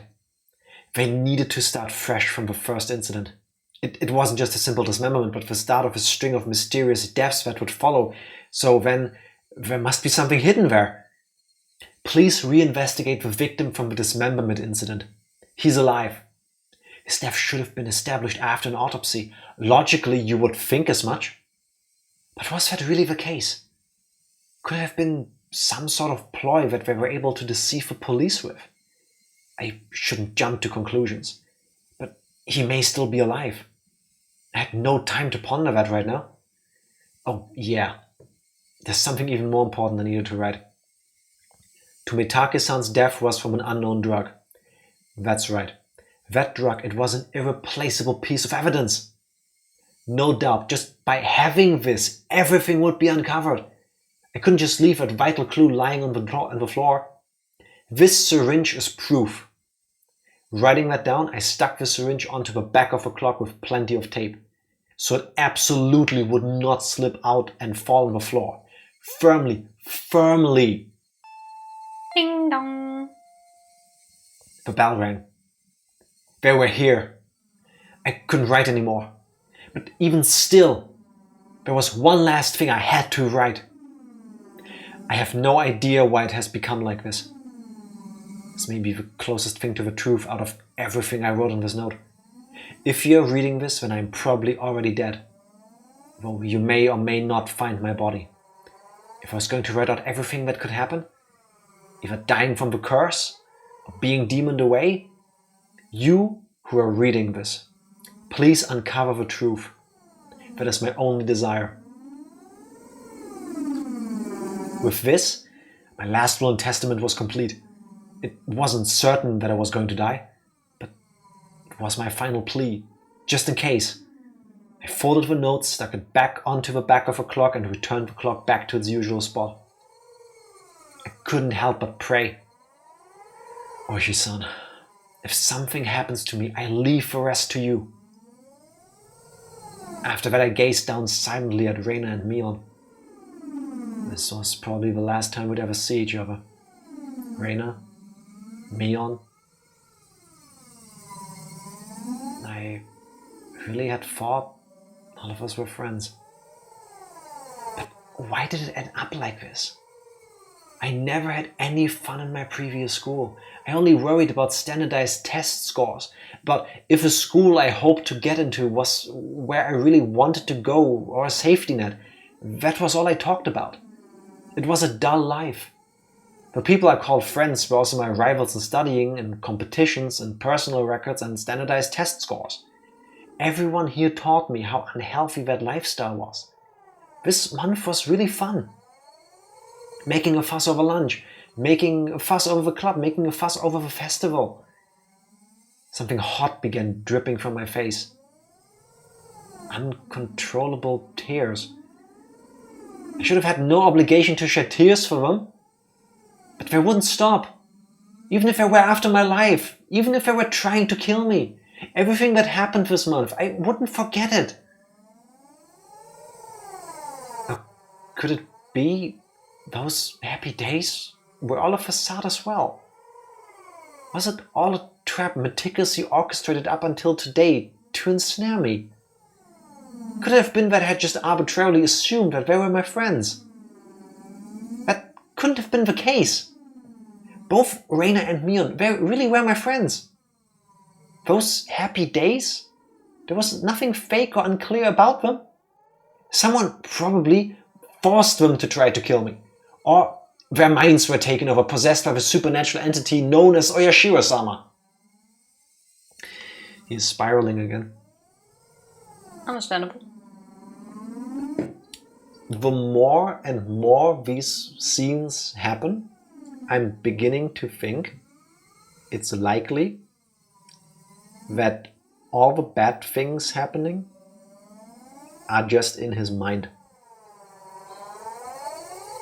You know what I mean? So you go with what I said?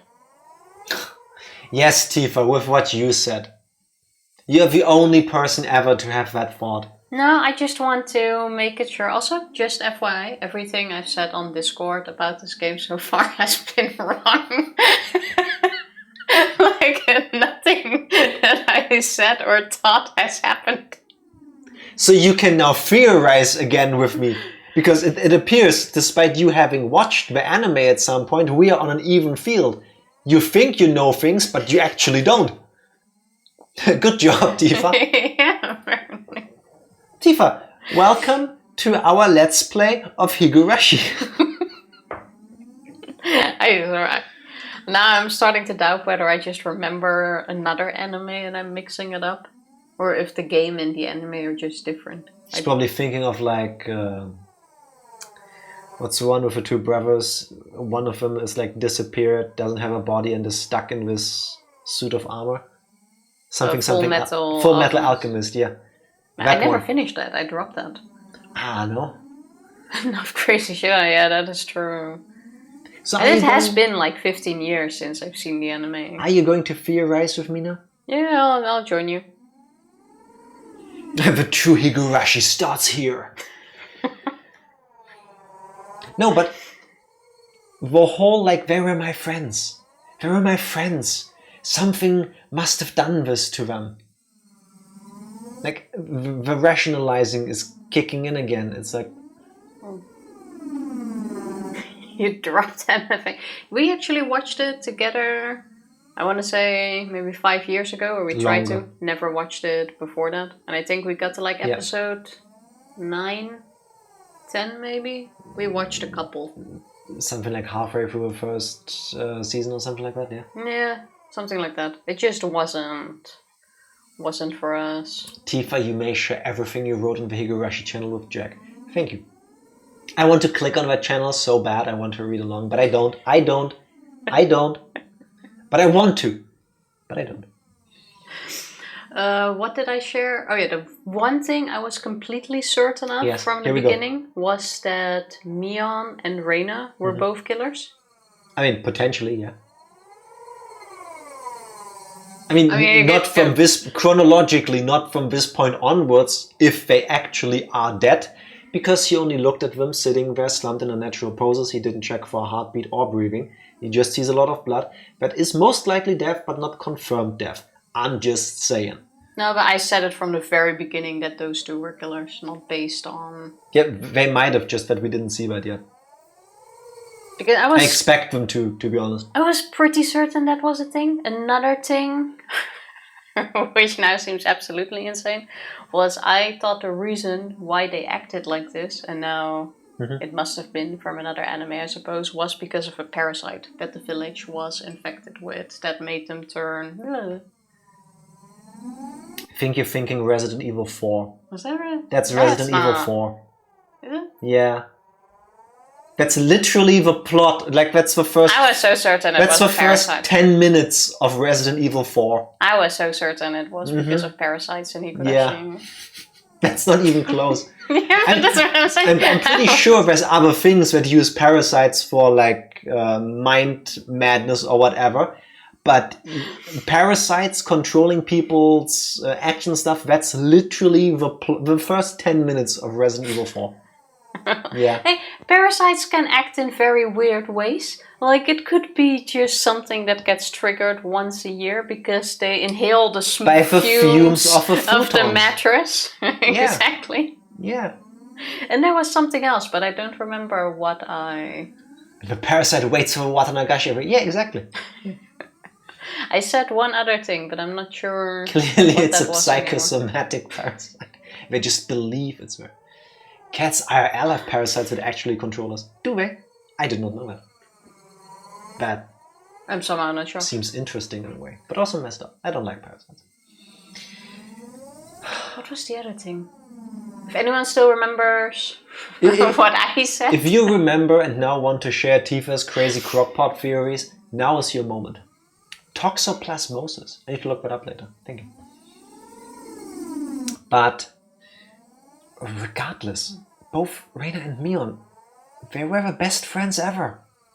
And when they were coming after me, it wasn't of their own volition, but they weren't the kind of people to sell off their friends no matter what means were employed to force them. And there was no way such a thing as being possessed by oyashiro-sama could happen in reality. Then did the real Reina and Mion come after me? What was I thinking? What a silly, dumb idea.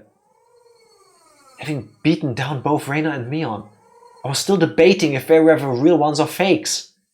There was no real or fake, only the reality that was before me. Reina and Mion were sprawled out at my feet. That was the only truth. I was only trying to twist the facts to my benefit that I had beaten my friends to death. No matter how I spun it, it wouldn't change reality.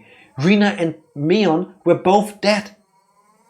It felt like there was a crack in the dam of strange emotions I was holding back. It felt like my calm state, which was nothing more than a bluff, had receded, and in that opening, insanity was leaking out. I killed them. I killed them. Reina and Mion. I killed them.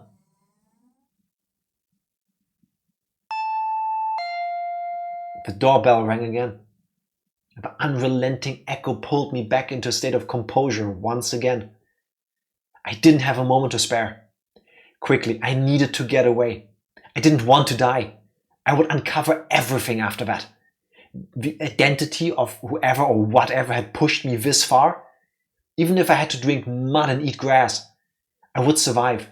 I would survive. I would definitely survive. Drinking mud and eating grass, is that an expression? Also, we've all done that before. No, I haven't. You've not eaten like mud as a kid or tried to eat grass? No, not that I remember. Because my parents despite the lack of parenting skills, very early on instilled in me, there's bacteria and stuff living in the sand that can give you an infection that can kill you. Don't eat the sand. When you're playing with it, don't put your fingers anywhere near your mouth. And I actually listened to that. Shocking. You never... No. Actually, no. Not once. I mean, yeah, there's plenty of stuff in the sand. One of the things on my bucket list, in like... Have a lintworm? No. Oh. I don't need parasites in my intestines. Okay, we can strike that off of the bucket list. Why do I think it's on yours? No, I've already had one as a kid. From eating all the mud. Anyway, continue. You know how usually in cowboy movies they take this piece of grass or whatever and put it in the corner of their mouth? Oh yeah. I want to do that once. But knowing me, I'll grab a piece of leaf that has pesticides on them, and then I die a horrible death. Jack wants to eat a sandbox. No, we will find definitely not. Toxoplasmosis. In rats, it makes them lose the fear of cat smell or something. Oh, and then it spreads through the cats. I get it. Parasites are evil. Not all of them have that, no? That's not a standard. No, I don't think all of them, but some might. We can also eliminate. Rika and Satoko are burly men theories. I'm not sure about that yet. It hasn't been debunked yet. There's still chapters left. We have not seen Rika and Satoko. Exactly. Maybe the burly man was Rika-chan sitting on Satoko's shoulders, wearing a trench coat.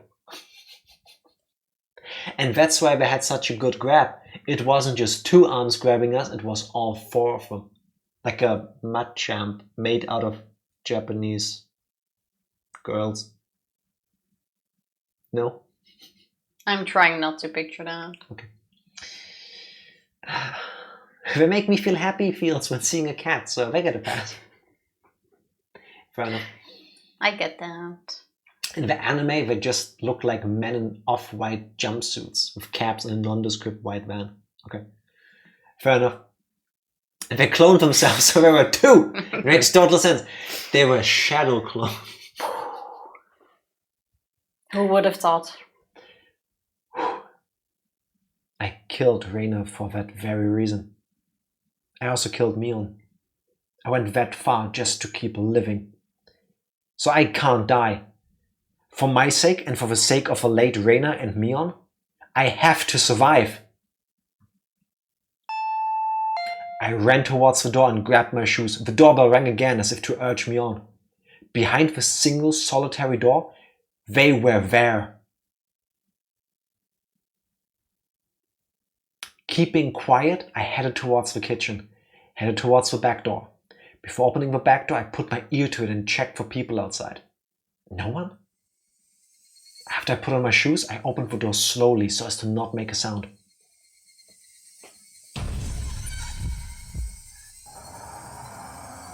There he is! The back door! I fully expected that. You don't come with a group of people to get the person inside a building and then don't surround the building. A piercing voice echoed out. That voice stabbed through me, setting my hair on end. I had to run. Get out of here, Keiichi. One after the other, I felt stuff like rational intelligence, those things you use when you have time to spare, spill out of me. I didn't feel any pain from the branches scratching my arms and forehead. My autonomously pulsing heart also felt neither fatigue or pain. My entire being just wished to live. There was nothing else it desired. It probably had no complaints whatsoever, so of course I wouldn't feel fatigue. That's the adrenaline speaking. I just ran. Just recklessly rushing in the direction I was already heading. Even if nobody was chasing after me, I'd still be running like this. There wasn't a thought in my mind about where I was headed. Turning around, I felt a presence right next to me. That presence was, without a doubt, chasing me like my shadow. If I took even one misstep, I would be devoured. That's what I thought. So I didn't turn around. I didn't stop. I ran. At full speed. They have a white van. Like.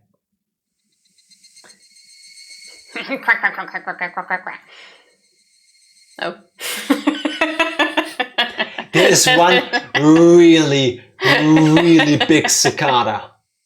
Just imagine you're Really walking big. in the forest. There's a cicada sitting on a rock somewhere the size of a wombat. You're just walking through the forest, enjoying the evening sound, and then suddenly quack, quack, quack, quack, quack, quack, quack, quack, quack. And this freakishly large cicada, like the size of a dog, just looks at you and then just walks off. I'm pretty sure everyone has a heart that is involuntarily pulsing. Well, mine is voluntarily pulsing, I can tell you that. I guess it depends on the perspective. What about people that have a pacemaker? You know, one of these things that makes your heart beat for you because you have like a heart thing. Now I'm picturing cicada with a picture of Tifa snarling stuck onto. Yes. I didn't expect that to be the sound of a cicada. Same. I'm from like. Which cicada sounds like quack, quack, quack, quack, quack, quack, quack, I was quack? thinking a duck, maybe a Yeah, frog it's the- somewhere. Yeah, basically. That was the chirping of Higurashi telling me it was the evening. Trying to tell me something. And when I finally heard it, the wailing cry of the victims who didn't make it, would I be joining them? Now I gotta stick with it then. Quack, quack, quack, quack, quack, quack, quack, quack. Only the Higurashi knew. They knew everything. They definitely knew. So I ran towards where I could hear more of the Higurashi's chirps. But the farther I ran, the farther away their chirping became. I couldn't get near them. Why are you all running away? Was it my fault? Was I the one to blame? Then I'll apologize. I'm sorry. I'm sorry. I'm sorry. I'm sorry. I'm sorry. I'm sorry. I'm sorry. I'm sorry. I'm sorry. I'm sorry. I'm sorry. I'm sorry. Deja vu. I felt that only the Higurashi knew.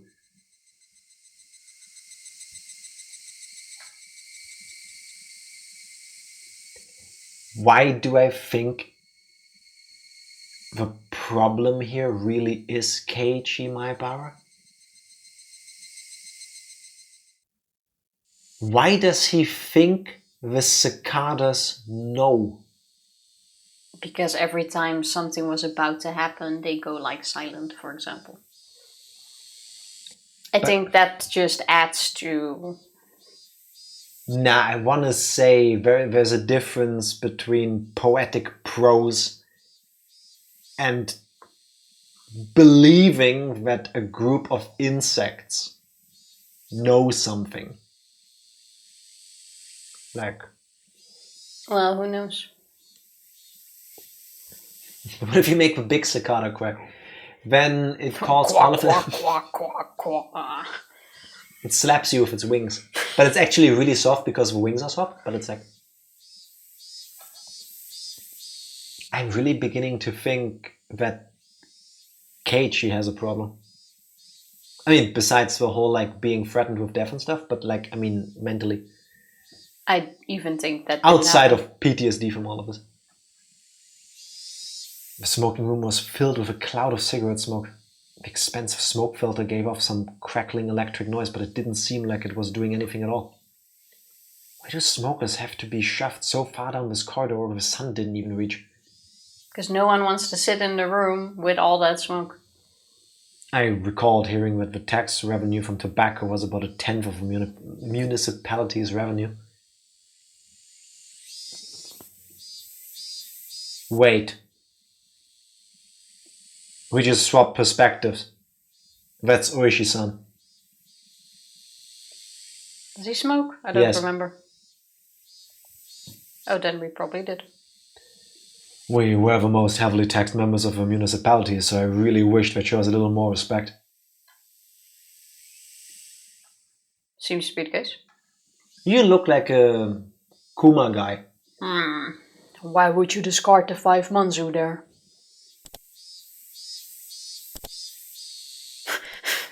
You're original as a ghost.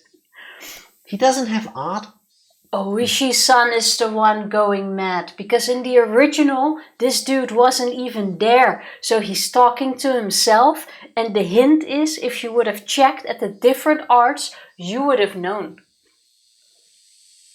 This is just how he envisions.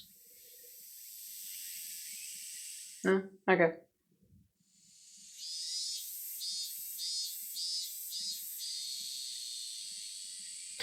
I mean, you probably said this to joke, but I don't actually believe that, no. what if everybody I started something. get your aluminium hats? I have a wild one. Giving you a moment to grab your hats and put them on. Fasten them to your chin if you have a chin strap. What if? I don't have an aluminium hat. It's fine. Knofi doesn't deserve it. Lord have mercy. This is a sound novel, right? That's the self-described genre. It uses text and sound to get the story across and instill feelings in you. What if the use of character art is also deliberate? No. Especially if you compare the game now to the original, he just didn't have. I agree with he only has a portrait now. There was just no... I'm saying it would be super cool if there's a visual novel where, just like here, you have characters that do get their own character art, and then you have characters that don't. And in the end, it turns out only the characters that actually had art, as in that you as the player were able to see, were real. And everybody else lived in your imagination. That's as for in a the different characters. game. This is he's an unimportant side character that doesn't need its own art. You know the problem with what I just said? If there's a game like this, nobody should ever tell me. Because by telling me, that's the spoiler. Right. It's just decreasing your options. What's a manzu again? I guess we're playing... Yeah, Mahjong. Oh, playing a game. One of the younger detectives was having a staring contest with a Mahjong magazine called Next Turn. You're still in tenpei if you cut the 5 manzu. If you're betting on a high tie, then shouldn't you be going into it with a man gun? Also, I love playing Mahjong on my phone, like through an app, but I played it in like Final Fantasy against others. Different. I've never played it against other people, and I have no clue. I don't get it at all. I think they're technically different games because yours is like matching like doubles and triples and stuff. Yeah, and you just try to get down this pile construction. Like that I like, that I enjoy. But this like playing against it with people, go like wee. Wee. Wee. I don't get it at all. Oh, it's gone. This is Mahjong, the common sport of old Japanese men. Why don't they play Go? Isn't that like super chess or something? Go fish? I'm gonna make you go fish. Kuma-chan, look at the pond. They all discarded a 5 manzu, it's a safe tile. You hate it if at the end game someone was sitting on a tenpei on the last turn, wouldn't you? The kid let out another groan, put out a cigarette, then took out another one. I just don't agree. Why would you reduce your own options? By the way, you can't call Ron with your winning tile in that high take. This is the Final Fantasy version of Mahjong. So that's the like the actual... Final Fantasy XIV created competitive Mahjong people. No, but I mean it's the same game. Yes, apparently. Not my mobile version. Ah yes, these are words. I'm pretty sure if you play Mahjong or understand Mahjong at least, you know what we're saying, and we're probably both butchering the terms, but you know. What? It's like poker, you need to create a myriad of combinations. Yeah, but I don't get the combinations. Why is that? And just then I heard a voice coming from down the hall. That's you. That's you. No, Help. I think that's Do you know how much narration I had to read? Help me. Are you here, Ooishi-san? You have a call from a civilian. The detective is the cousin of that weird, lanky policeman from Ace Attorney. Sure. The yes, officer. That one. Give some NPCs a squeaky voice. You just have to. Can't do more deep voices. Whoa, ain't that something? Well, see you soon.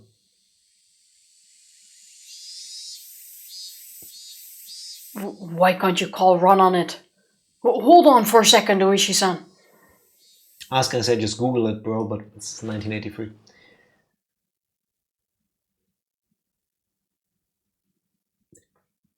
Who's the narrator now?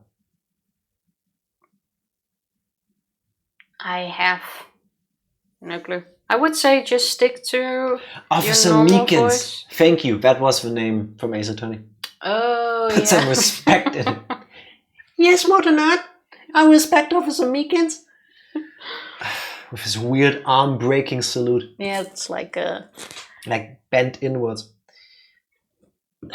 Yeah, don't do that. No, the cable's fine. Just double checking. Hopefully. Didn't Officer even move. I don't know who this narrator is. Just go with your normal voice. The man sitting in the seat, ooishi-san, was heading towards Wave at the telephone receiver. Outside line. From a payphone. Oh, why thank you.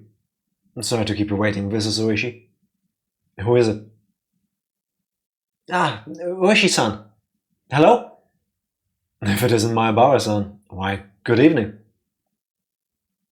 From the tone of Maebara-kun's voice, I already knew he was in a predicament. This was the first time Maebara-kun had phoned me, and he was calling from a payphone. Please, calm down. Did something happen?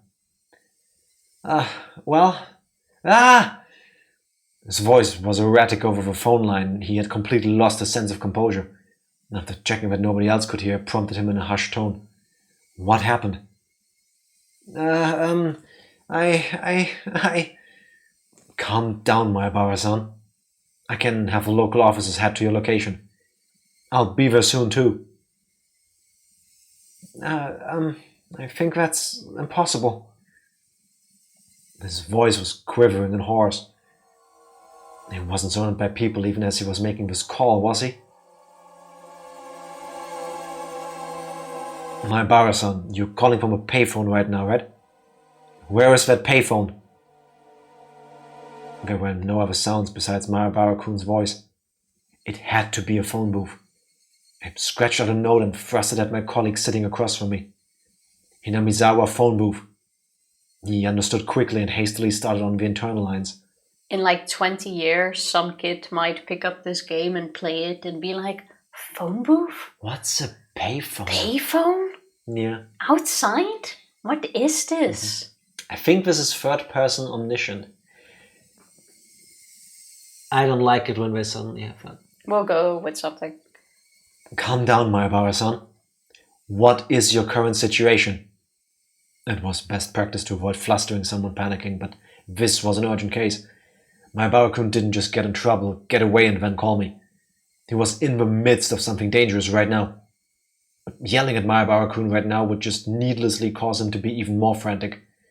Maebara-kun wasn't just calling to seek help. He was trying to tell us something more than that. And whatever that was, if I didn't get it from this call, I was certain there would never be another chance. My colleague pushed a note in front of me. There's only one booth in Hinamizawa. A patrol car is on the way. 5 minutes. That's too long. How many officers are in there? 2. Not enough. If it was as I imagined, there were likely quite a few people surrounding Maebara-kun. 5 minutes was too long. Did you call the officer station in Hinamizawa? He's scheduled to be on patrol. They're currently out and it will be impossible to contact them. God damn! Kuma-chan, bring the car around.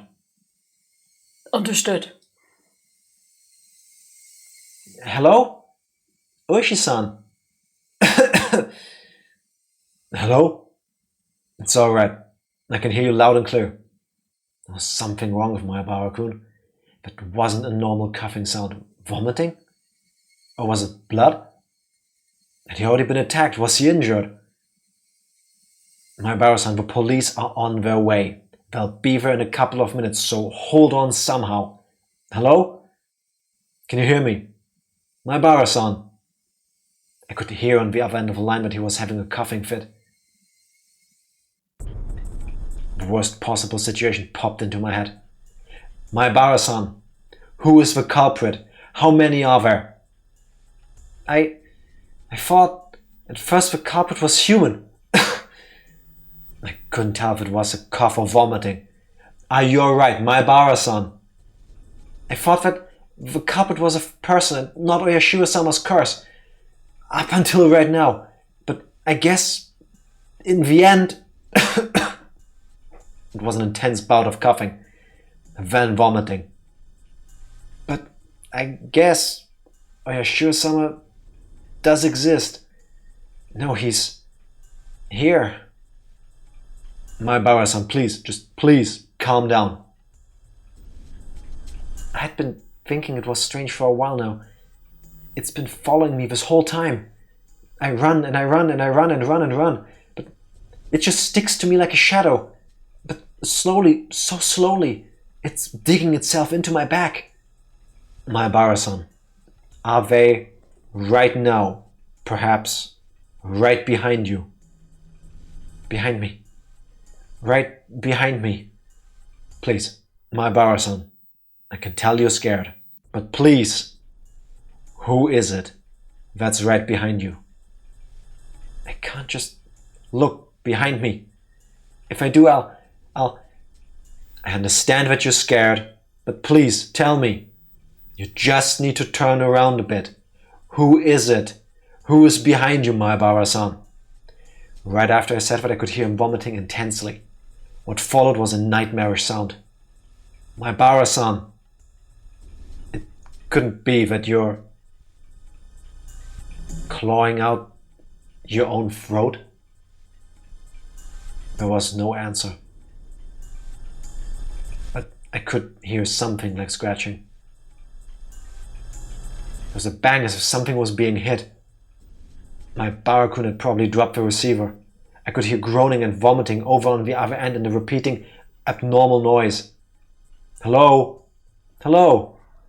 Maebara-san? Hello? I knew how far my voice would sound on the other end, but I couldn't help but shout. At that moment I heard whispering coming from the other end. I couldn't tell what he was saying. From the way he was saying it, was he talking to himself? Or was he talking to someone there? Hello? Maebara-san? Rather than whispering, it was some kind of mantra he was chanting over and over. I focused my senses trying to pick up what he was saying. What was he repeating? What exactly?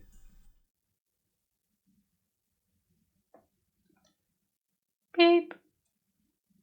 And suddenly the line went dead. Did he use up his time? It was because it was a payphone. It was because it cuts out so abruptly. The last thing he said came out so clearly in my mind. Ooishi-san, the car is good to go. Ooishi-san? It was, I'm sorry. Ooishi-san? That's what he was repeating over and over. He said, I'm sorry. I had a gut feeling. There was no longer need to hurry. I could hear the chirp of a Higurashi spilling in from the open window. Quee, quee, quee, quee, quee. And I should have been able to hear them this entire time. And I just wasn't paying any attention. Why did I focus on them all of a sudden? Quee, quee, quee, quee. Because it's a beautiful sound. Were they trying to tell me something? Only the Higurashi knew. That's how I felt.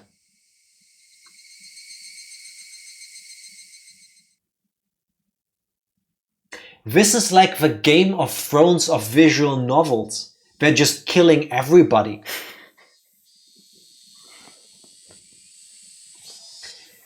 June 1983. In Hinamizawa, a remote village near Shishibone City, there was a murder involving 2 female students.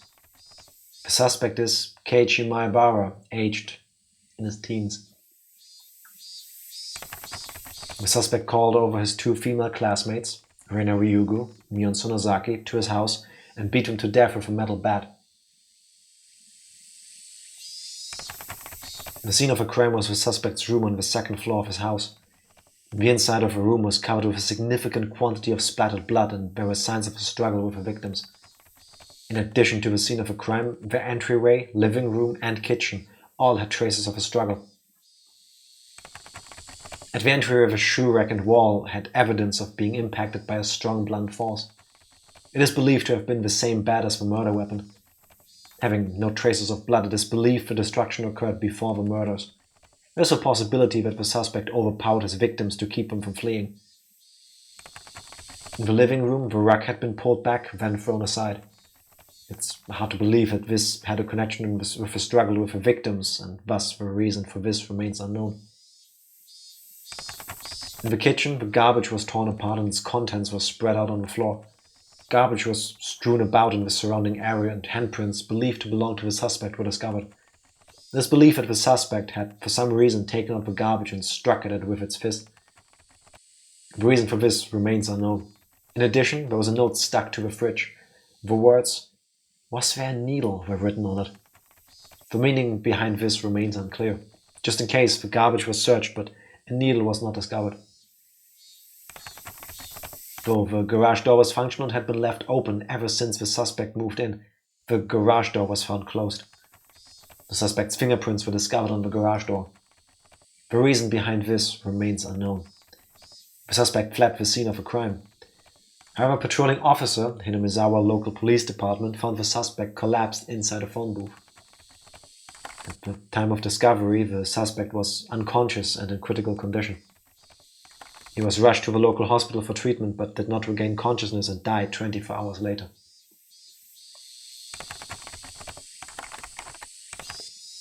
The results of the autopsy indicate the immediate cause of death to have been hypovolemic shock.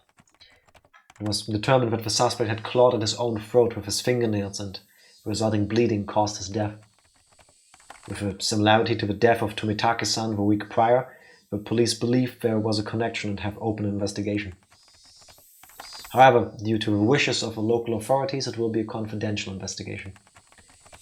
Due to the abnormal nature of the death, it was suspected that drugs were involved, but as with Tomitake-san, no traces were discovered.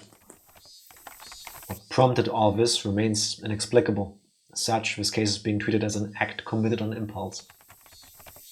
However, with several accounts of the suspect's bizarre behavior leading up to the incident, it is possible that this was premeditated. Separated from his group of friends, isolation, inexplicable behavior. Several days before the incident, the suspect began carrying around a metal bat.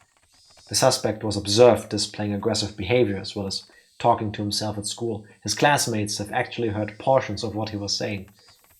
2 days before the incident, the suspect declared to his parents the possibility of his death.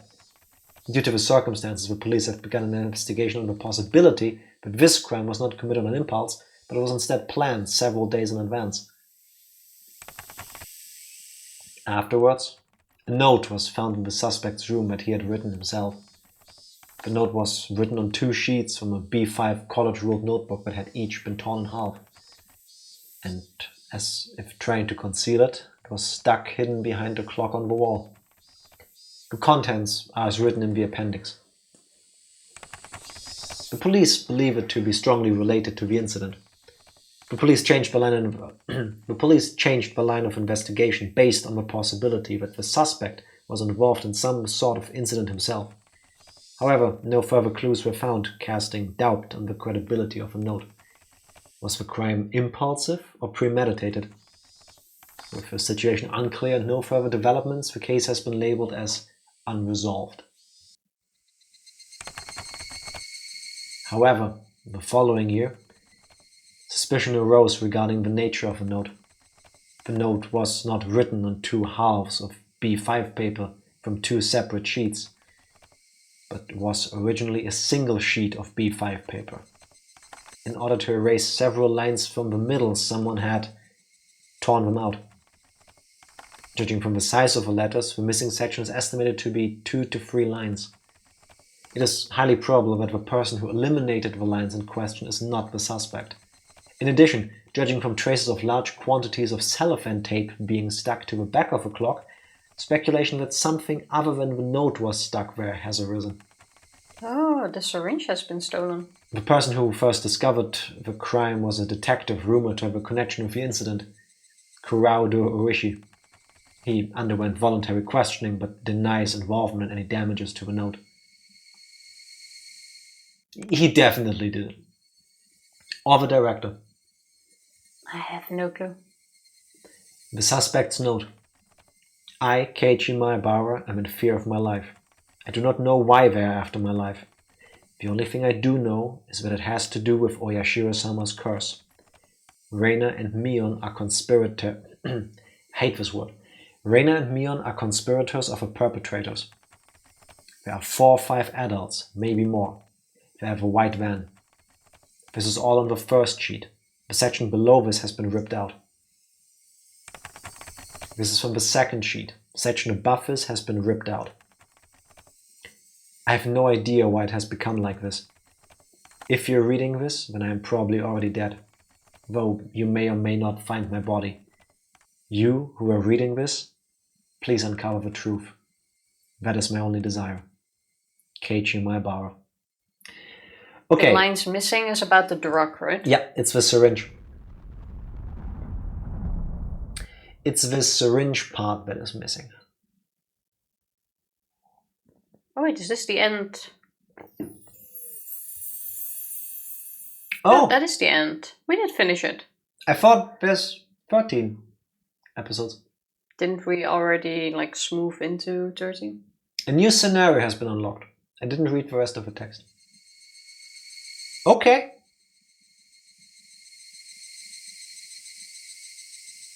After party time! Where do you find what was unlocked? Extra? Extra. Let's check if there were more tips. I don't think so. But no, it would have shown as new. Congratulations. Thank you. What's an all-cast review session? That's what we unlocked. Yeah, but what is that? Oh. Okay. Thank you for buying Higurashi When They Cry Onikakushi, a visual novel by 7 Expansion. How was it? Horrible.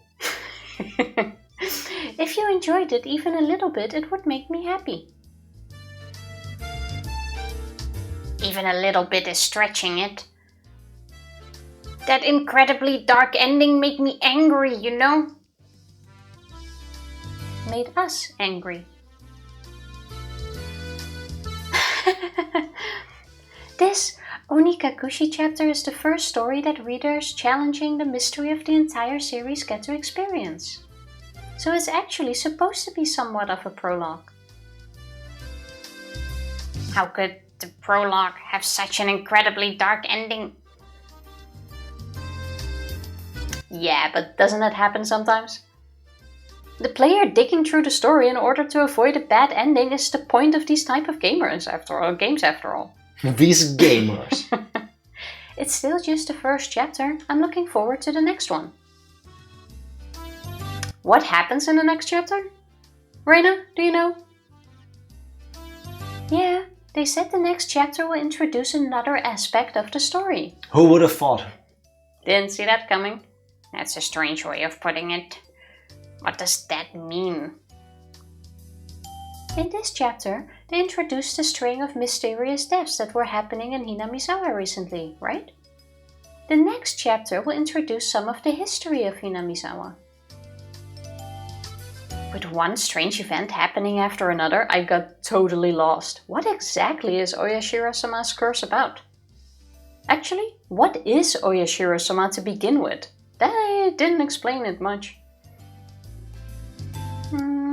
I haven't heard much about it, but I have kind of a bad feeling about it. Wow, content in the new chapter. I know, right? It feels like it will be another one of those scary stories where somebody gets cursed again. Tough luck for Kei-chan. What kind of curse is he gonna get hit with this time? He is dead. However, I'm looking forward to seeing what kind of story it's going to be. The music cuts out. What will happen to Keiichi? Suddenly... I was like, what music? Oh my god, you utter fool.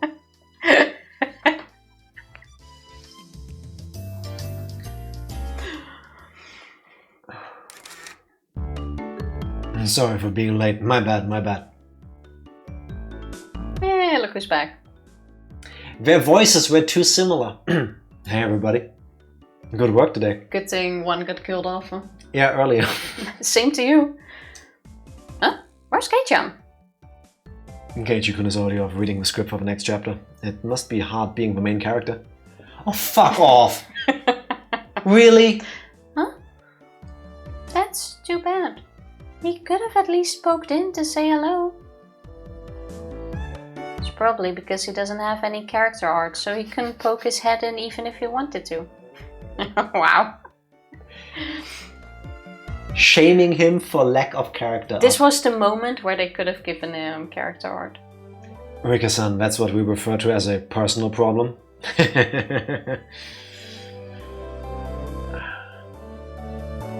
In any case, that story really was a lot of trouble, especially for Keiichi-kun and Reina-chan. Trouble? That was the mother of all bad ends! What about Mion? What about you? I wonder, what was the identity of the thing that attacked Keiichi-kun? My theory is that it was the work of people made to look like a curse. But Keiichi made that mysterious phone call at his demise, so they all haven't read the script yet. I love the after parties. Wait, before you continue. You know what I love about this? What? The existence of an all-cast review makes the game seem like, spoilers, not really spoilers, Super Mario Bros. 3. Why? Well, SMB3 literally starts with you watching a stage play. Okay. Because Don't remember. Because Super Mario Bros. 3 is technically you watching a stage play. In a way. You can argue. So... Well, it's kind of like that with the backgrounds. The all-cast review and like, oh, it was a dark ending and he is gone to read the next chapter. That makes it seem like they are the cast for a TV show we just went through. As in, these people... That's what they're going for right now, yeah. Yes. Thank you for joining the conversation. Yeah, but you suddenly now act like, oh, wow. Like you just realized it. That's what made it funny. Yes, exactly. It's not usually the thing that after you played through a visual novel, there's a scene where they tell you that it was basically a show put on and the characters are still there. And more that you come with it like 10 minutes after instead of when it was immediately clear that was the thing. The fact that this is happening is a shocker to me too. Like surprising. Well, nice. could just... That you like now come with it is what I mean. do not know if those are supposed to be considered part of the experience or they're just, you know, for the fun of it. But I like the headcanon that all of Higurashi is a really well-made show or whatever you're watching, and the people you see there are actors. Makes you feel better for the characters. Yes. Yes. Hey, but the fact that Keiichi-kun is now reading the script for the next chapter means he's still in it. I like that idea. I don't know what the fan headcanon is on this, but I like it. Why did I lose lives, man? Feet are playing my ass. It was all part of a script. All the world's a game and we are merely players, performers and portrayers upon the gilded stage. Yeah, it is nice to think that they are all fine. Yes. And now Jack can indeed sleep at night. But this was definitely not a part of the anime. But then again... The beauty of doing it like this, if you ask me, is that for people like me, I can sleep better with this actually, yes. It adds a bit of lightheartedness. But it doesn't take anything away from the story. Yeah, you can just skip it. Yeah. No, but it also doesn't diminish the impact of the story. Yeah. Yeah. It's literally an after party. After parties were completely excluded from the anime, so they aren't canon unless you decide that they are. Going straight to the copium. I need my happy ends. Yes. Jack doesn't do well with not happy endings. Like if we watch a movie or if I pick a movie, the first thing he asks is, does it have a sad ending? Not necessarily. In 99% of the cases. Not necessarily. And if I put it on, you still watch it, but 99% of the movies you ask that question. Stop judging me in the video line. I'm not judging you, I'm just saying. Yeah. I also thought that call was strange. At that point, Kei-chan should have just been certain that the culprits were people. That really was a strange phone call. It almost sounded like he was being chased by a ghost or something. Just from that phone call, it really makes me think it was the work of a curse after all. Since we're all here, why don't we all share our theories? Let's start with Sonozaki-san. I absolutely believe it was people. I think it was a man-made incident that was just imitating the strange folklore floating around Hinamizawa. Certainly. Every year on the day of the festival, for another link in the chain of mysterious deaths to happen certainly is suspicious. That so-called chain of mysterious deaths? It has to be someone trying to reenact the folklore, definitely. I agree with it. I think it was the curse. Looking at the scene where Keiichi-chan or San went berserk in the entryway and the last scene with the phone call, those cannot be explained with a human culprit. I love When Satoko. you say it that way, it really wasn't the type of scene that would make you think it was the work of an actual person. Yeah, but even then I still think it was a person who did it. That last scene and the other one with the entryway, I think that the stress must have driven him into paranoid delusions. You aren't helping me to understand by using such complicated words. He was hallucinating. Basically. In other words, Keiichi was so scared that he was imagining things. Then, what was the meaning behind that scene? What exactly was that mysterious presence behind Keiichi? You have no idea how close to real life Satoko is. Tifa shames me for not wanting to watch things that will leave a very sour taste. I wasn't shaming you, I was just saying that's how you are. I felt shamed. But Tifa is one, she puts on any show, any movie. The intro scrolls through. Two characters walk across the screen. And Tifa goes, who are they? But sometimes I don't pay attention. And it's like, do we already know them? The movie follows the two characters. They are sitting down somewhere and they are discussing something. Why are they discussing this? Also, you do the exact same thing on stream. So you can't really shame me for something you do yourself. I never thought of it this way, and now I feel like you completely pulled the rug out from under me. Yeah, I know, right? It's only okay if I shame you for it. Take that back. This is where Take it back. Take it back. This is where the whole press A comes from. I have have no idea what you're talking about. It's out of continuity and is mostly there to thank you and underhand you some softball theory questions. I like it. I like this tremendously. A red herring. Red herring. No, I'm not gonna... R-E-D-H-E-R-R-I-N-G. But fine. I'll allow it. This one. You already did it. I'm not Mion. Michan, what do you mean by a red herring? Like old man Tomitake here said, that scene was the result of Kei-chan having a stress-induced delusion from being mentally cornered. The overly graphic depiction was a ploy to make the player think it was a curse. That's why it was a red herring. So it's not about fish? When you say it like that... But... Well, it just means that there's that possibility. In that case, the theory that ooishi-san proposed during the story that it was a conspiracy by the villagers was correct? What does the man himself have to say about that? Me? That makes you think, eh? Huh? I totally thought that ooishi-san would be behind the people explanation. During the story I said it was definitely the work of people, but if a person really was to blame, that leaves a lot of loose ends. Like what? Let us hear what Detective ooishi-san's theory is. First of all, if a human is the culprit, then there has to be a motive. In other words, somebody has to gain something from it. So what you mean is, if this was the work of people, there would have to be something gained from causing the chain of mysterious deaths? Exactly.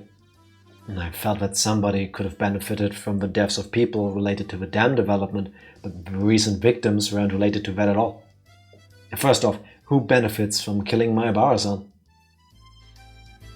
I see. If you say it like that, my case is kind of weak too. I mean, none of your money was stolen. There's no way it was human culprits. It's not always about money. But that's not everything there is to it, right? Like Michan just said, there might have been some sort of reason for them to reenact the folklore. Exactly! This wasn't a murder where you consider the typical motives. It makes me think that this was most likely some sort of ritualistic murder to reenact the bloodstained history of the village. So I'll ask the question of the hour. Who gains from this reenactment? It's not about a simple benefit, it's more a psychological reason. And I think that maybe this was an act of revenge. Something native to the region, some connection not touched on this time around. I didn't even think of that at all. What? A psychological reason. An act of revenge, something native. What? I mean, I understand the words individually, but together, like... I see. A member of some repressed family looking to air out an old grudge of their ancestors, something like that. I don't like that. Seems even more unhinged. Yes. Then what is it? It couldn't be that you're leaning towards the curse explanation, ooishi-san. And that's right. The man playing the detective said so. It's decided it was a curse. There we go, we don't need to play the other 7 chapters. If, as Maebara-san said during the story, it was the case that Oyashiro-sama possessed Ryugu-san and Sonozaki-san and committed those acts, that would fit the evidence the most, as much as I hate to say it.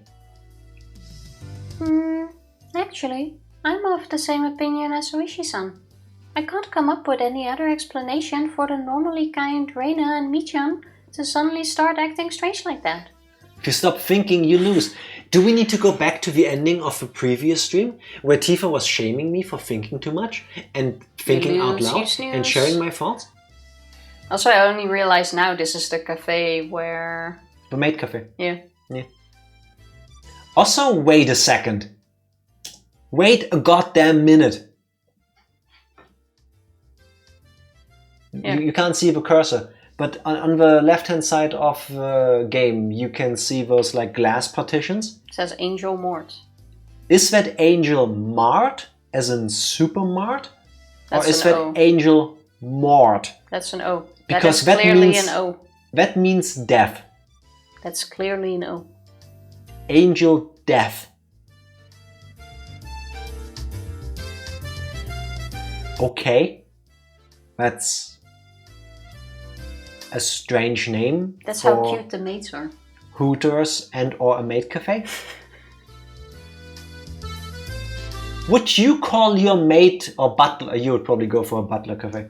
You're asking the wrong person. Would you name that place Dead Angel? Yeah. Or Angel Death?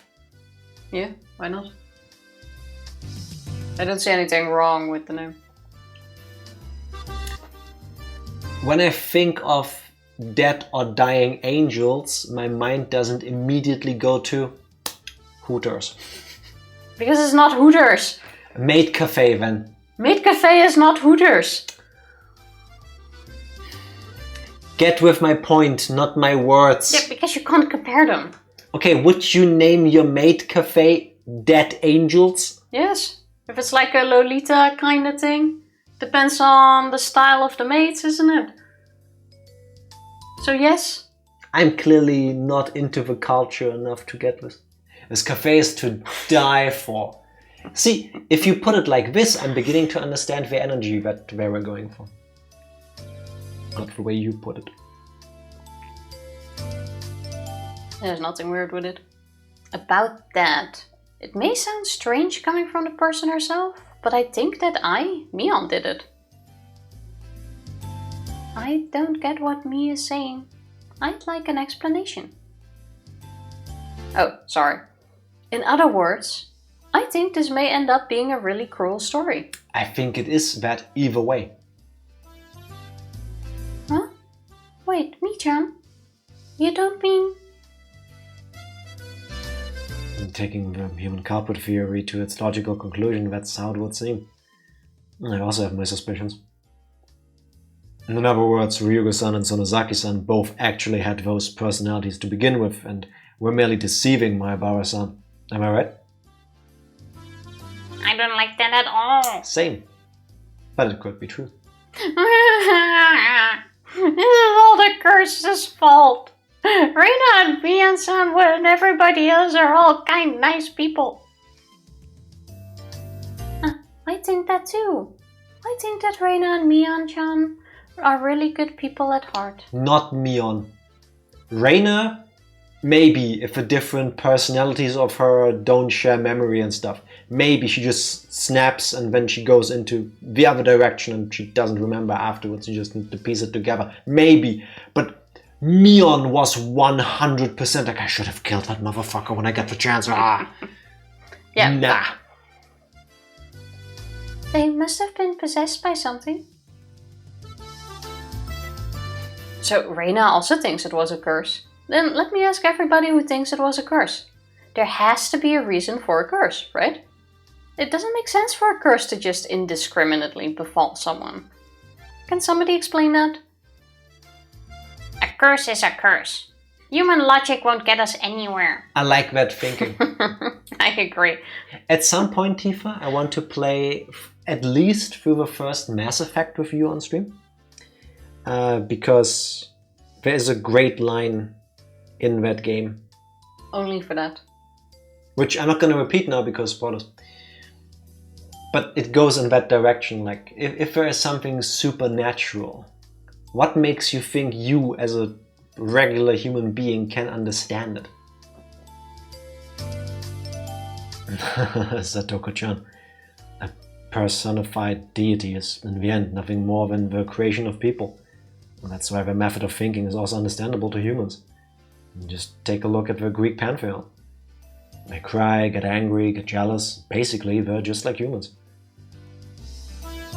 So what you're saying is that Oyashiro-sama is cursing people with some benefit in mind?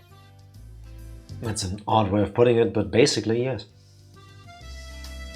I love it when people turn into swans and have sex with people and then they give birth to a demigod. Seems realistic. It's also part of the Greek pantheon. And that's why they say, far from Jupiter, far from his thunder.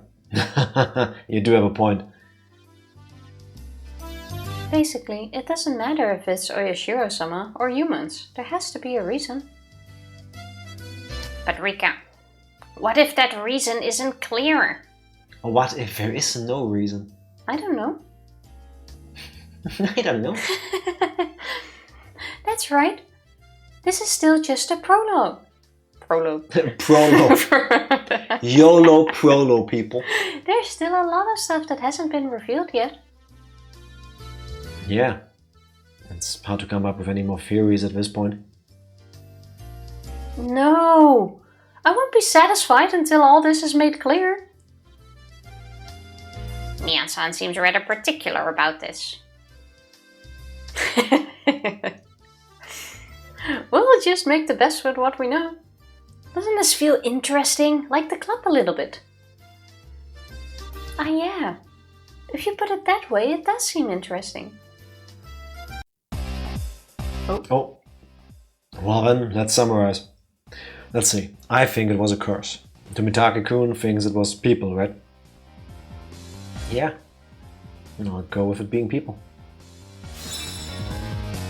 I also agree with the people explanation. That's not to say I hate such fantastic things like curses. But in this particular case, the connection to a curse is a little weak. Two for the people explanation then. Higurashi-san was on the curse side of things, right? Yep. Satoko-chan and I believe it was a curse, right?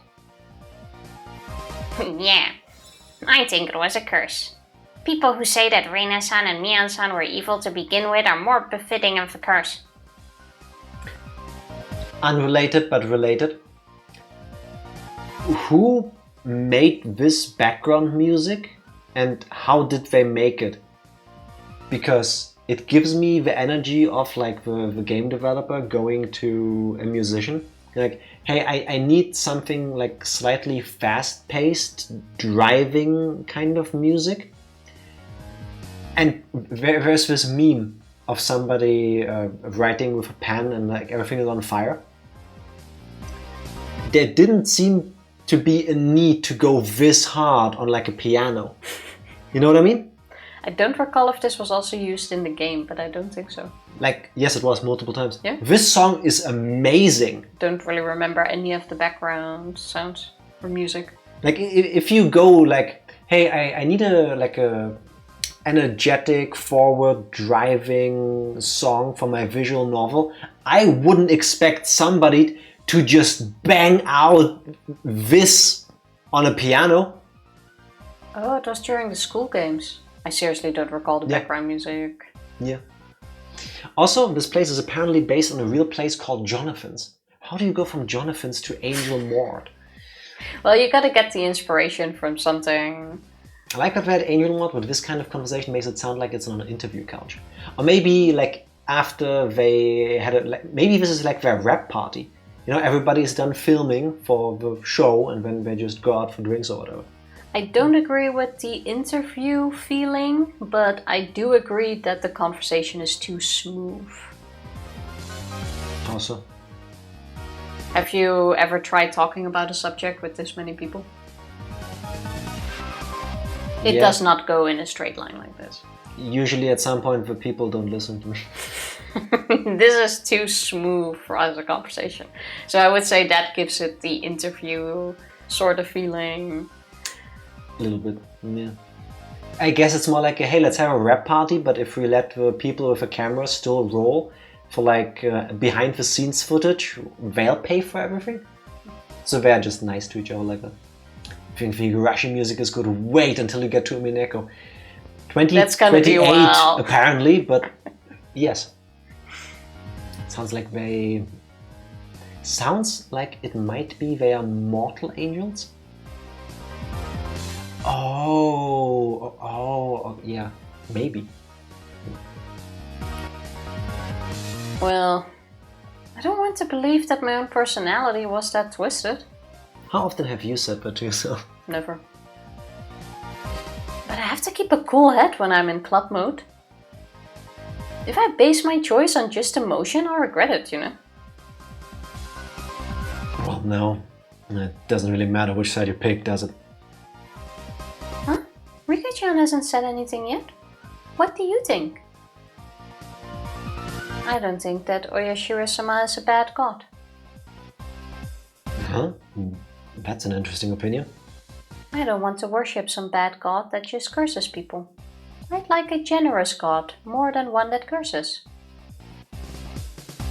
That's right, Rika-chan is a shrine maiden.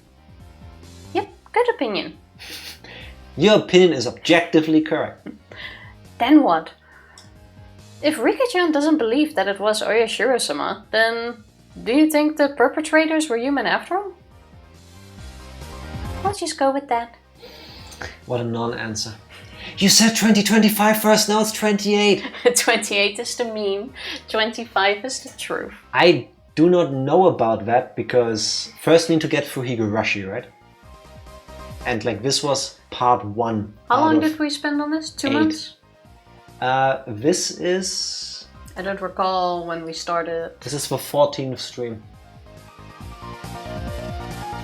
I mean, I think 26 might be... 1/8 of a way there. Assuming all games are roughly the same length. We know that one of them is shorter because it's also cheaper, but the others might be a bit longer to make up for it. We'll get there when we'll get there. Well, no. That means the votes are split right down the middle.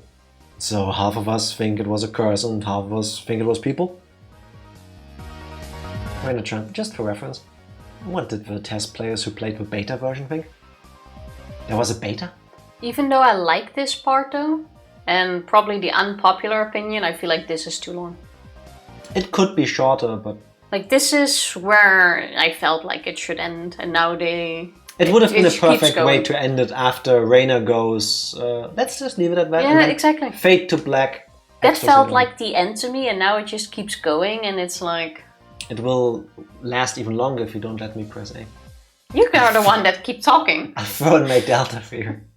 Oyashiro-sama is actually a blind, deaf, mute person sitting in a wheelchair off screen at all times. Yeah. There were a lot more players who believed in the people explanation. See right there. Our veteran comrades are cool, collected and very observant. It's too long as to major criticism over here. Yes, because there's no end. But the beta version only finished partway through the story. That's right. Even the people who played the beta might change their minds if they got through to the very end. What should we do then? This means that the opinions are still split. It's no fun if we don't settle this. Rock, paper, scissors. We need there to be an odd number of judges. In other words, we need one more opinion. What is your opinion? Perfect timing then. Why don't we ask Keiichi-kun himself? Let's call him. The opinion of the victim himself is very valuable. Great line. Since that's decided, it's time for the phone. The phone. The phone. Somebody takes out a banana. Hello, Keiichi-kun? It's Reina. Are you busy with work right now? Yeah, really busy. Just when I thought I'd get a break because the chapter's over, it's already time for the next one. How's Kei-chan? Busy? Yeah, he's moping. I can hear you, you know. Must be nice having a wrap-up party. I called that!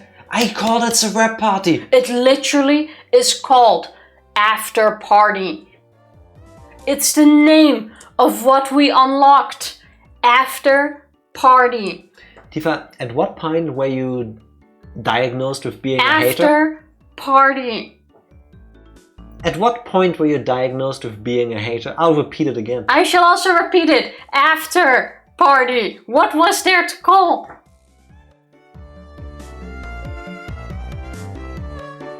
I want to go too! You can come if you get some character art for yourself. Ouch. Rika, that's a secret. Sorry about that, Keiichi-kun. Oh wait, anyways, during the current chapter, Keiichi-kun, didn't you die? We were just talking about who the culprit might be. Basically, we're deadlocked on whether it was people or Oyashiro-sama's curse that killed you. I'm really sorry. Even though you're busy reviewing the script, Keiichi-kun, which do you think it was? Sprite shaming. Yes. That's obvious, isn't it? Which? Isn't it both of them? Targeted by suspicious people from the village and then cursed by some strange oyashiro-sama on top of that. It's both humans and a curse. Everybody's just picking on me. So very, very pitiful. Next time I'll give you a good patting on the head.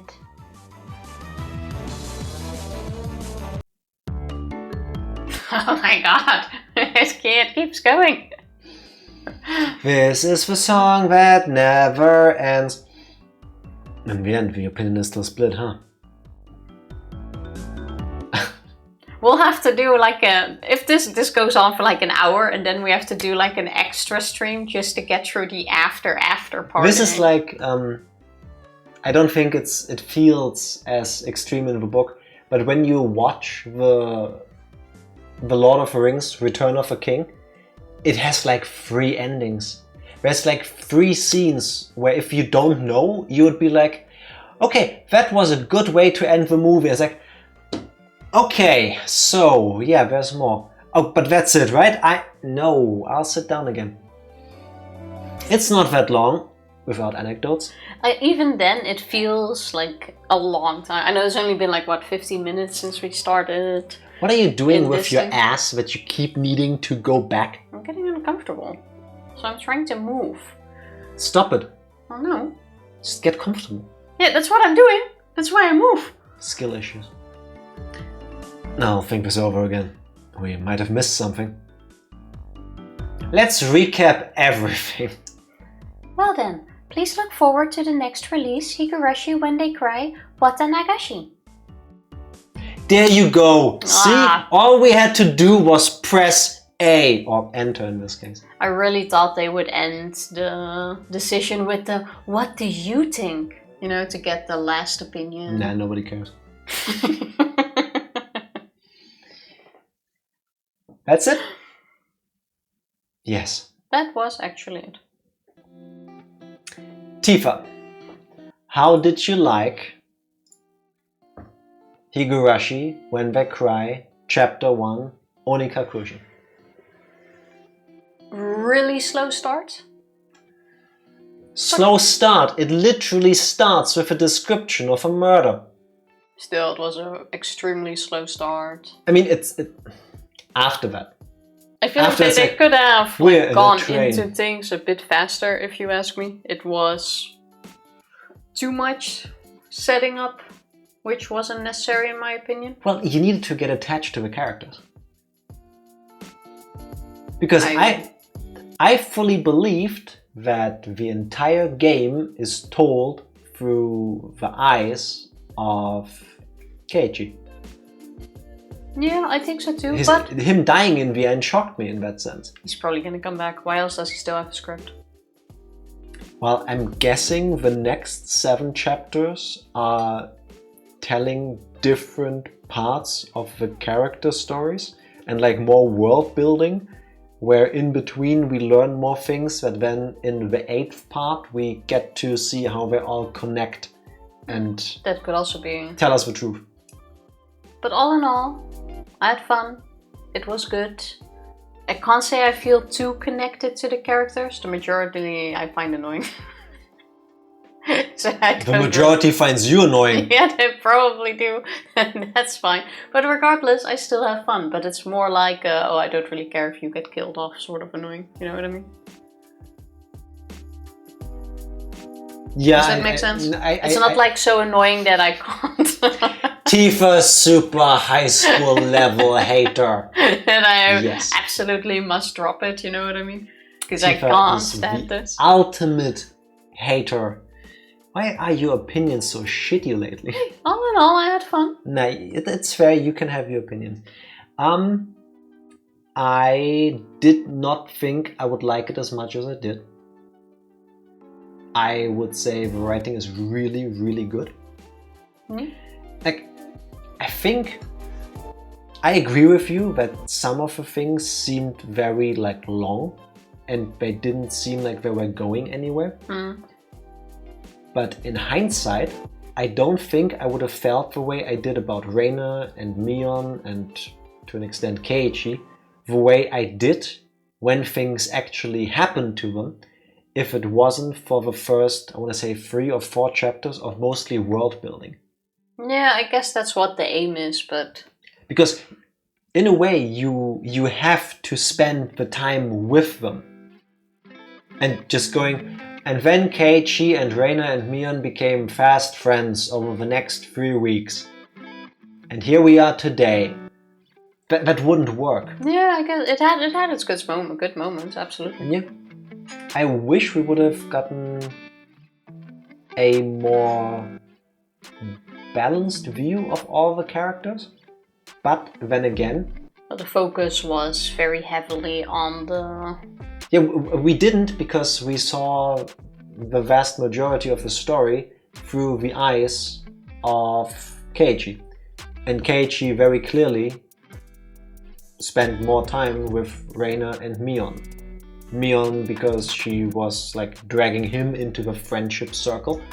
Not in a negative way, but like she was the active part. Like she engaged with him, she introduced him to the others, she made him part of it. And Mion, sorry. And Reina because he liked her. Yeah. It makes sense. It absolutely makes sense. I get it. They're also similar ages. I hated the ending. Can't blame them for that. Oh, I thought the ending was quite nice. No, I hate it. Especially because I didn't see it coming. No, I say I hate it, but I mean that in a positive way, because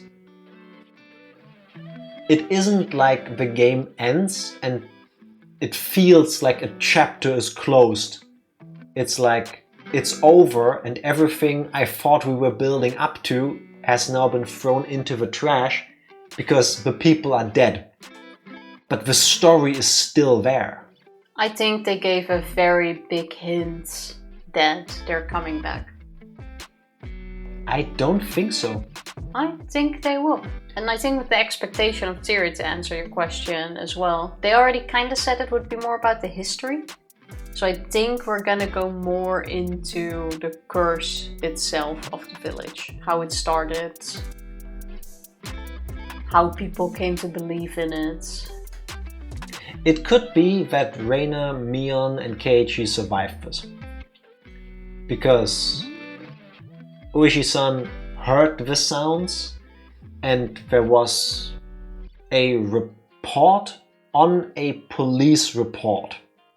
Like the last thing of chapter 12. It didn't seem like we were reading a police report, like with factual data. It seemed like it was somebody writing about it, like an article or something. It was probably one of those tabloid things. And especially if we are in the business of killing people and making them disappear, just saying that the person died 24 hours later in a hospital, you can just do that, you know? You can make somebody go away.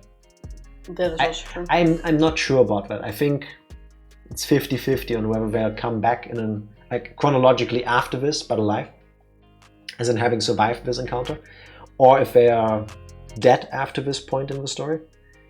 And I guess the person in the end solving this mystery will be Ooishi-san. I don't know. What do I think will happen in Chapter 2? I have a feeling Chapter 2 at face value has nothing to do with Chapter 1, and it's like in 1960 in Shishibone City, we have this cast of characters. They will tie into the people we met in Chapter 1, but it will be like a different part of the lore of the universe that we will see, I think. So the blue truth, we're not going for the red one this time. Why not? We are alive. The report on their death is because the police are accomplices. Keiichi's alive. He pretended to claw his own throat. Who knows? It could be. Could have been someone just trying to sell a story to a tabloid. But it could also just be that now we will go more into Rico. Are you okay? Do you smell toast? Reina, Rika, Satoko, Mion? Yeah, Satoko and Rika. I already said it. Rika, yeah. Johnny Rika. Like, they're still alive. We could still now go into their stories. I do not know. And then by Game of Thrones, the main cast of each chapter at the end of a chapter and we just move on? I don't think so. I do not think so. No. But I don't know. Full anthology, that's interesting. I mean, yeah, we know that there is events happening over at least 5 years. And the way the article was written at the end indicated that was after, like a year after Keiichi died. because if I recall correctly, they wrote something like a year after this it was investigated or found or whatever. Oh, true. And then they realized the note was 2 pages after a year. Yes. So technically now, Time passed. the present time, as per the writing of this text, is 1984, not 1983. I'm slightly shocked because the doorbell just went off and it's 10:15. It's probably our neighbor trying to pick up a package that I received from him earlier today. Sorry, neighbor. I'm talking about Higurashi. I don't know what chapter 2 is going to be like. I have no idea. We will see. To answer Evie's question, chapter 2 on Friday? Or Fall Guys first while you think of what you want to do next? Yeah, I think Fall Guys first. Get a little cleanser in between. And I've been wanting to play it again, so that's good timing. Tifa, then you have all of tomorrow to think of what you want to do next. Exactly. Put some extra pressure on her. Tifa likes that. Can you imagine she spent the entire 2 weeks vacation not thinking about, like... You didn't either. I did. No, you didn't. Yes, I did. You absolutely did not. I did, though. That you didn't. Hater. I know, right? Can't wait for gentlemen to accelerate towards the ground. That took me a second. It's murder in a different way. Yes. And then we'll Something still like see what we're gonna play. You'll hear it. Well, you will have to come up with something else up until Sunday. Well, I have already given suggestions today. Yeah, but I didn't like it. Well, yeah, then come up with your own. Fair Like, point. it's always me that has to come up with it, but when I do come with things, he never agrees to it, and then it's my fault. The beauty is, Tifa, I've learned this over the years of my life. If I say first that you have a problem and that you need to think about it, I own the narrative. The energy in the room is that you have a problem and that you need to make those choices and stuff. And when you then later go, oh, but you actually, like, off stream haven't told me anything. Yeah, but like, you have a problem. The choice for now is Friday, Fall Guys. Friday is Fall Guys, For and Sunday will be, I don't know yet. You'll still hear it. And the other choice would be to rate Skinner for today. As Tifa looks away in disgust at Higurashi. I was just looking if Skinner was even still online. Oh, one last thing. Based on chapter 1, I very much enjoyed the game and I recommend it wholeheartedly. Once again, I was shocked by the quality of the music, especially that piano piece that we listened to again at the end when I talked about it. It's great. And other than that, the music was never bad. That is true. But I want to say, of all the visual novels we've played so far on stream, it's at the bottom. You liked the music in Zero? No, not music. Time I Dilemma mean, better? like, in general, visual novel title. Okay, why? Because I also kind of enjoyed the ones where you can make some choices and, like, break it up a bit. Oh, like the more interactive parts, like with Danganronpas and with Zero Escape games. Yeah, exactly. Yeah, like, you fair don't enough. have any of that here. I mean, Yeah. you follow a story, obviously. But in most, you at least like have a choice, or you can do a bit more, and that's like, you don't have that at all here. Yeah, no, I see what you're saying. And it also makes some things feel much longer. Yeah. I think that would have been better if you had choices. Or something more interactive. Something more interactive than following the story. Yeah, no, I get Yeah. that. I think that's fair. Yeah. And just for that... Sorry. I want to say... Technically, they're different genres. I mean, I do think... like the Danganronpa games, the mainline games at least, and Zero Escape, they are built as visual novels. But they aren't pure visual novels. Yeah, exactly. The majority of the storytelling is told through a visual novel style gameplay, but they have other gameplay. Whereas this is a pure visual novel. I prefer that. I think Danganronpa did that even nicest. I agree. Yeah. But I get, the game is figuring out Yes. what the fuck's happening, like who is behind that. But I still think that would have been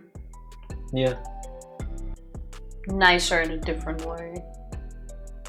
But also a scroll, like my mind starts wandering a lot. Yeah. I think the term is kinetic visual novel. I haven't heard that one before, but sounds accurate. Yeah. But like I said, all in all, still good. Yeah. Now we just need to see whenever Tifa decides to continue on that chapter. We will get there. We're not getting into this again. We will get there. We're not looping. You were talking about a raid, Tifa. Yes, Skinner is playing Stellar Blade, whatever that is. Stellar Blade is a character action game where you play a girl. I don't know anything about the game. But apparently the gameplay is good and the graphics are good, and it just recently released. I don't know. Sorry, Evie. Blame Tifa. I will have a conversation with her after stream and tomorrow, and I will tell you my ideas on when we do what and when we will find something, and we will let you all know. Meanwhile, let me set up this raid. Beautiful plan. If you cannot stick around for the raid, I'm bad at typing. No, you've got the ad. I don't need the ad. Oh. If you cannot stick around for the raid, please check out Skinner whenever it's convenient for you. He's nice. He's cool. Don't force yourselves. We're not forcing ourselves. My feelings are already hurt. Hey, I won't drop the game. Yeah, I like that. It's still good. You just need to schedule it out. It's just not the best. It's not a matter of if, but when. Exactly. Yeah. Any more? Actually, I'm not even gonna ask you that. You ready? Are you gonna cut me off again like you did yesterday where you just pressed the button? I was even asking, are you ready this time? I don't like this energy of yours. Fine, do you have any last words to say? I hated the ending of the game. I was just messing with But you. I very much enjoy the extra scene. That makes somebody like me feel good, and now I'm pressing the button because I'm in control of my own fate.